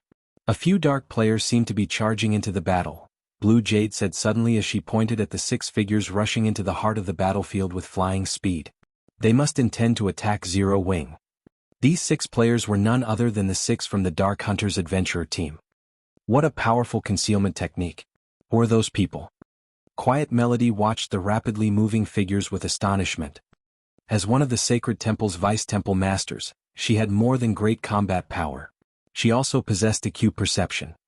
Although the 6 players hid their identities and appearances with black cloaks, Quiet Melody could tell that they were all Tier 2 players based on their movement. Tier 2 players had far higher basic attributes than Tier 1 players, and their mobility wasn't something that Tier 1 players could hope to rival. Hence, it was very easy to differentiate between Tier 1 and Tier 2 players. However, what truly surprised Quiet Melody was the 6 players' movement technique. All 6 moved with incredible stealth. As they weaved their way through the army of monsters, they were able to utilize the surrounding monsters' bodies and auras to hide themselves. It was likely that even she wasn't as adept at concealing herself and her aura as these 6 players were. If not for her bird's eye view of the battlefield, she wouldn't have discovered these 6 players at all. What? The Dark Hunters are actually making a move? Crimson Ghost, who had long since retreated from the battlefield, could not help his surprise when he noticed the 6 figures approach Zero Wing's army. At this point, Zero Wing's superiority in this battle could not be any more obvious. There was no reason to continue this fight with the guild, yet the 6 Dark Hunters insisted on doing so. Crimson Ghost was truly confused. Elsewhere on the battlefield, Wind Hunter had noticed the 6 Dark Hunters players moving towards Zero Wing's army as well. They're going to strike. Wind Hunter's frown relaxed slightly. Originally, he hadn't planned on enlisting the help of the Dark Hunters adventurer team in this fight against Zero Wing. Beast Emperor had invited them. Moreover, Beast Emperor had even specifically instructed him not to provoke the Dark Hunters casually. It was clear that even Beast Emperor was a little afraid of this adventurer team known as the Dark Hunters. Initially, Beast Emperor's decision had left him slightly disgruntled, but after seeing that all 6 of the adventurer team's representatives were Tier 2 players, his opinion of the Dark Hunters had changed slightly. When he had tried to fight one of these representatives, he had learned exactly how powerful these 6 players truly were. If these 6 players were pitted against a 1,000-man team of ordinary Tier 1 experts, the expert army would suffer catastrophic losses even if the 6 eventually died. When the 6 Dark Hunters had stated their intentions to hunt Zero Wing's peak experts, he had agreed without hesitation because of this. Originally, he had thought that the Dark Hunters had planned to abandon this fight like Crimson Horn's members had. He never thought that the Dark Hunters would still make a move. This was definitely good news for him. As Wind Hunter considered his next move, the 6 Dark Hunters reached the edge of Zero Wing's army. "Start the attack," the leading ranger commanded as he watched a group of Zero Wing members. The ranger then retrieved the crystalline longbow from his bag, simultaneously firing 9 arrows. Combat technique, 9-star strike. Suddenly, the 9 arrows split and flew at 9 different Zero Wing players. Moreover, every arrow targeted the players' blind spots. Bang, bang, bang. Although the ranger's aim had been accurate, the 9 Zero Wing members noticed the attacks and responded by swinging their weapons at the incoming projectiles. However, they felt as if they had struck an immovable wall the moment their weapons touched the arrows. Not only did the resulting vibrations hurt their arms, but they were also forced to retreat.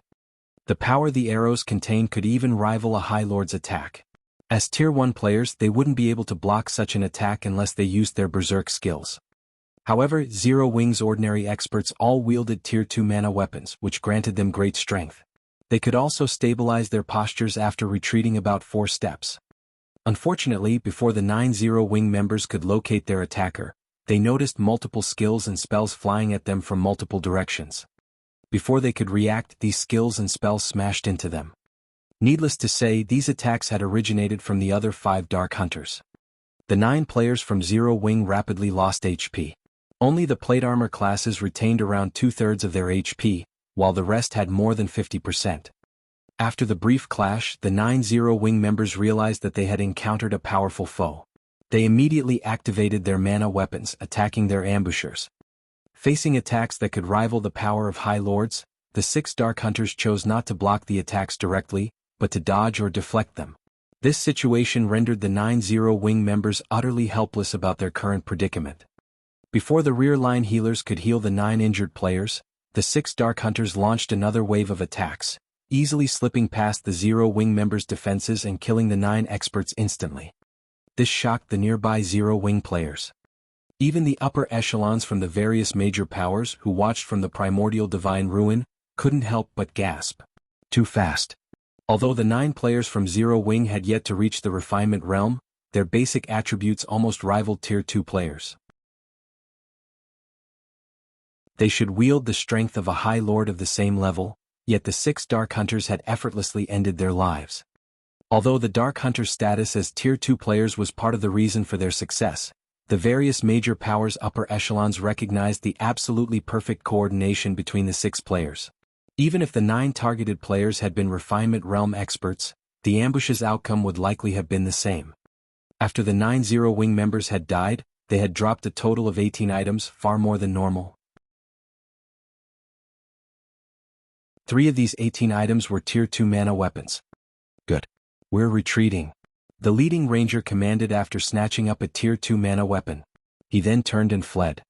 The other 5 Dark Hunters nodded in response. They wanted to kill more players, but since their party leader had ordered the retreat, they had to obey. Following which, they dully picked up an item closest to them and fled back into the evil demon and evil beast army. But just as the 6 players melded into the monster army, a figure leaped out of Zero-Wing's forces and blocked the Dark Hunter's path. This figure was none other than Fire Dance. Do you think that you can leave so easily after killing our guild members? Fire Dance demanded as she swept a glance over the 6 Dark Hunters, a cold glint flashing in her eyes.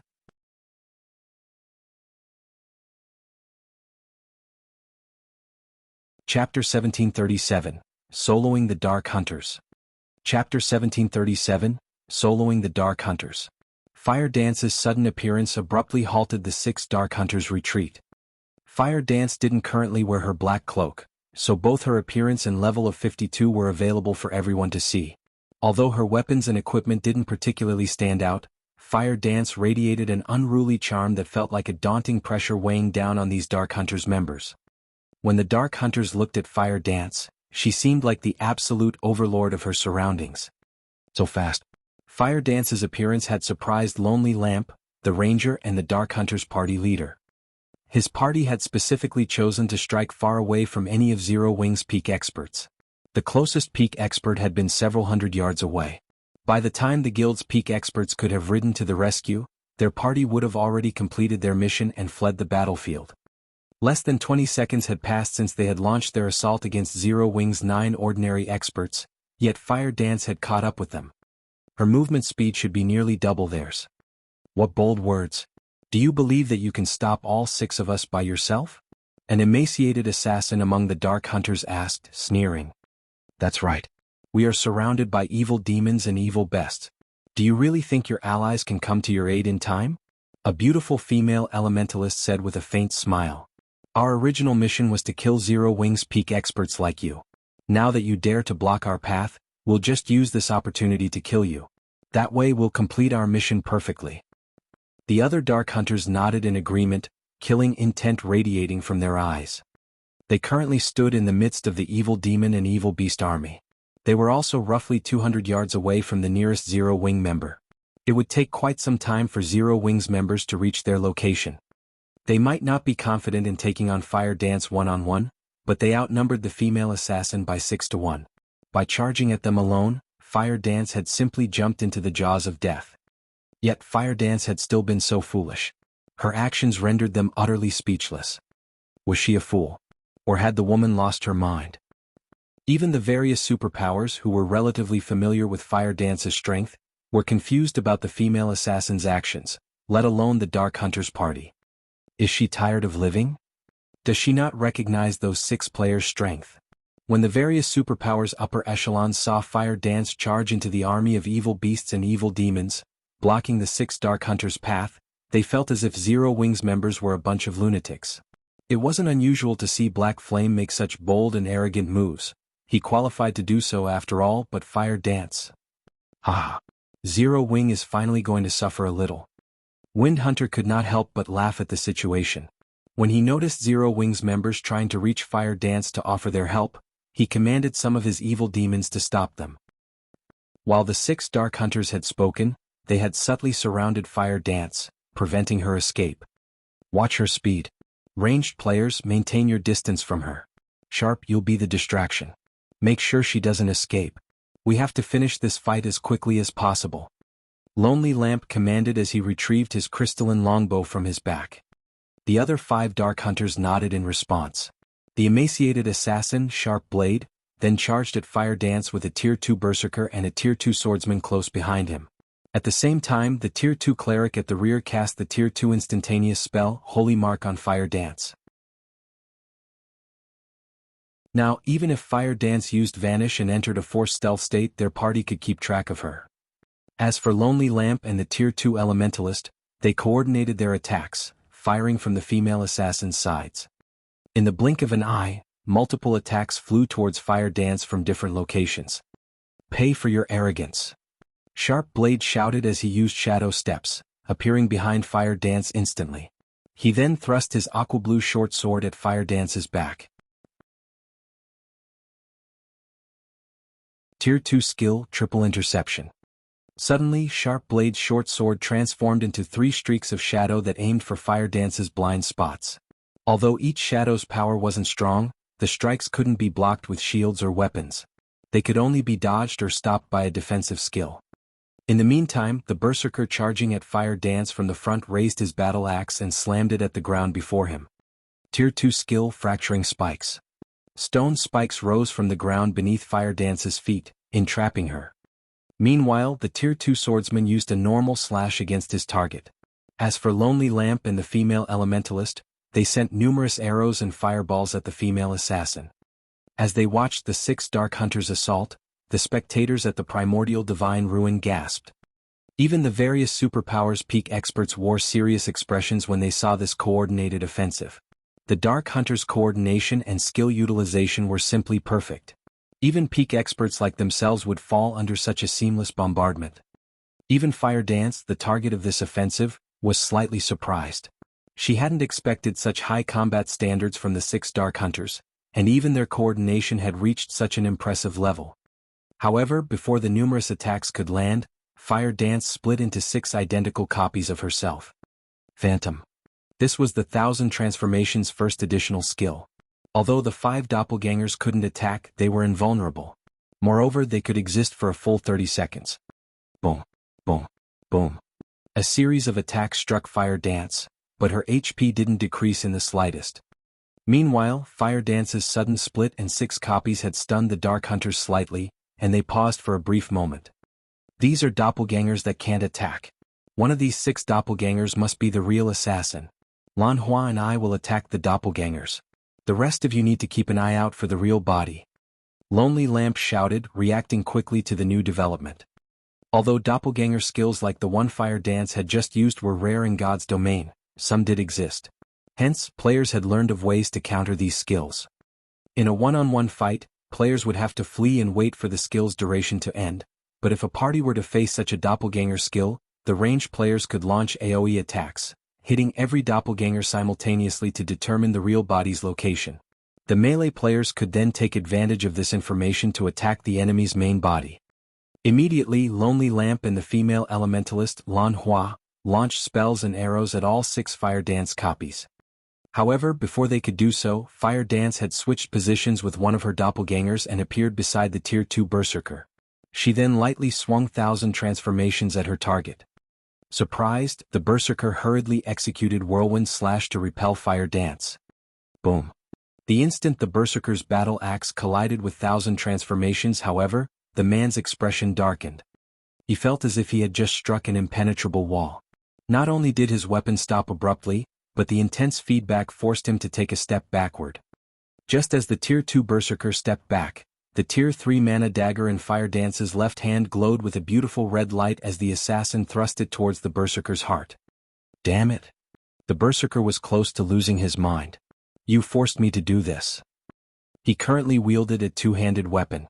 In terms of strength, he should be stronger than players who used one-handed weapons, yet Fire Dance had surprised him by relying on 1000 transformations. Her first attack didn't leave him any energy to deal with the weapon in her left hand. As the Berserker finished his statement, his skin began to turn a dark shade of red. His body then seemed to grow a little larger, and just as the Tier 3 Mana Dagger was about to reach the Berserker, 2 long swords appeared, blocking its path. Boom. Following the sound of an explosion, Fire Dance involuntarily took 3 steps backward, and she gave the Tier 2 Berserker before her a surprised look.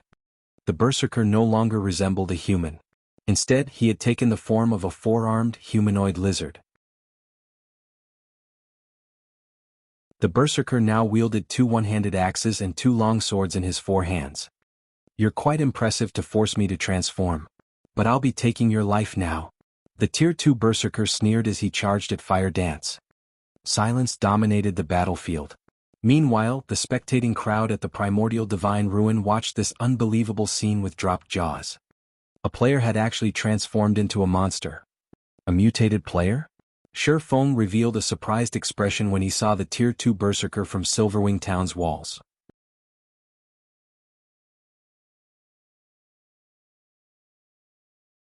Chapter 1738, Dark Mutation.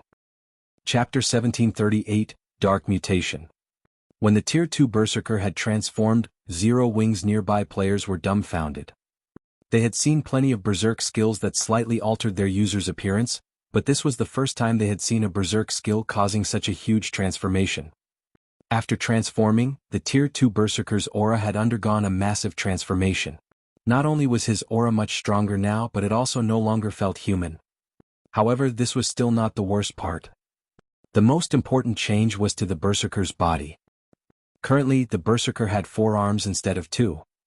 Of course, having an extra set of arms wasn't necessarily a good thing, as human minds weren't accustomed to controlling more than one set of arms.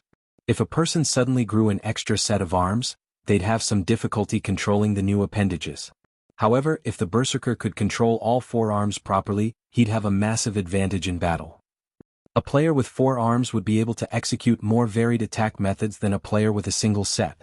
The 4-armed player could also commit 2 arms to offense and 2 to defense. If the Tier 2 Berserker could coordinate all 4 of his arms properly, his combat power would double at the very minimum.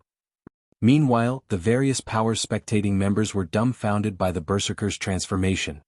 What did he do? Did he really use a Berserk skill? There's such a transformation skill in God's domain as well? Curiosity filled the spectating crowd as they watched the transformed Tier 2 Berserker. Even the various superpowers upper echelons had no idea of what the Berserker had just done. In fact, the Berserker's transformation had surprised them even more than watching Cola and Turtledove tank 2 mythic evil beasts. The Tier 2 Berserker's transformation had shattered their understanding of God's domain. Sure enough, he still had to use it? Lonely Lamp could not help but sigh when he saw Dark Bear, the Tier 2 Berserker, transform.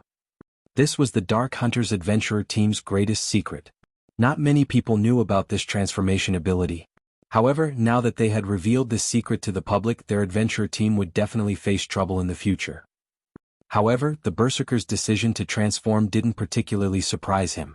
After all, Fire Dance had displayed extraordinary combat power. Had Dark Bear refused to transform, she would have likely killed him already. Aside from Lonely Lamp and the other Dark Hunters members, only Shi Feng had a clear idea of what was happening as he watched the battle from Silverwing Town's walls. The Tier 2 Berserker's transformation ability was known as Mutation in God's domain. Mutation was a method of increasing one's combat power by abandoning one's human body. It was somewhat similar to Demon Player's demonification. The transformation process had no time limit, and it could be activated and deactivated at any time. To become a mutated player, one had to perform a particular ritual, which required the sacrifice of many players, even dark players. In addition, despite being dark players themselves, mutated players hunted other dark players. They did so because it was the only way a mutated player could mutate further and grow stronger. This was akin to how demon players improved their ranks. Only mutated players had more of a restriction than demon players.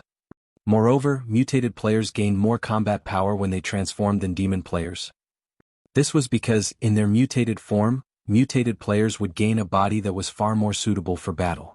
Their attributes and life ratings also increased. In return, physical control became more difficult.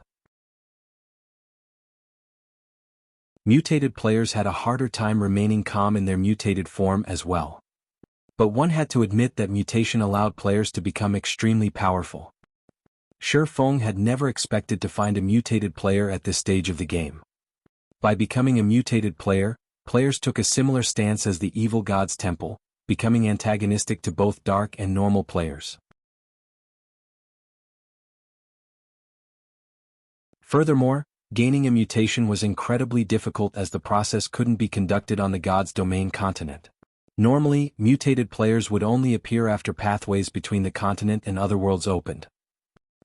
Back on the battlefield, after a short moment of silence, the transformed Berserker charged at Fire Dance. Not only had the Berserker gained an extra set of arms after his transformation, but his movement speed and reaction speed had also undergone a qualitative transformation. In the blink of an eye, the Berserker appeared before Fire Dance. He then swung his one-handed axes down at the female assassin, while his two long swords flew towards Fire Dance's sides. The weapons moved so quickly that even Tier 2 players would barely be able to keep up with them. Die. As Dark Bear shouted, his arm muscles bulged and his weapon's speed increased even further. Tier 2 skill Rock Smash. Once Fire Dance recovered from her shock, she simply swung the Tier 3 mana dagger at the incoming axes, rather than activating a life-saving skill to protect herself from the sudden assault. Silver divine runes lit up along the dagger as it was about to collide with the axes. Boom. Sparks scattered as the weapons collided, and the resulting impact's shockwaves cracked and shattered the ground beneath the weapons. Lonely Lamp and the other Dark Hunters who watched from the sidelines were dumbfounded by this scene. Fire Dance's attack had actually sent Dark Bear flying back by a full 15 yards. When Dark Bear landed, his arms, which wielded the two axes, trembled violently, whereas the axes themselves released a low hum. Meanwhile, a damage of more than -2,000 had appeared above Dark Bear's head. Although receiving -2,000 damage was nothing considerable since Dark Bear had over 100,000 HP after transforming, if this scene repeated, it'd only be a matter of time before Dark Bear died. However, the most unbelievable aspect of the clash had to be the fact that Fire Dance had accomplished the feat without activating a Berserk skill. After entering his mutated form, Dark Bear's strength rose by 80%, yet he had still lost against Fire Dance's strength. Is she a monster? Dark Bear wondered to himself as he stared at Fire Dance in shock. Dark Bear could tell that Fire Dance had simply used the previous exchange to probe his strength. She hadn't used her full power. During that exchange, the Zero-Wing Assassin hadn't even used a skill. Had Fire Dance applied a skill to her previous attack, the power of her strike would have definitely been much stronger. Had that attack struck his body rather than his weapons, he would have likely lost at least 50% of his HP. In other words, Fire Dance only needed 2 attacks to finish him off. Even Lonely Lamp and the other party members now feared Fire Dance, watching her with somber expressions, not to mention Dark Bear. Similarly, the outcome of the exchange between Dark Bear and Fire Dance had stupefied the crowd at the Primordial Divine Ruin. Based on the change in Dark Bear's aura, they knew that the Berserker's basic attributes had increased by a significant margin, yet his transformation was meaningless before Fire Dance.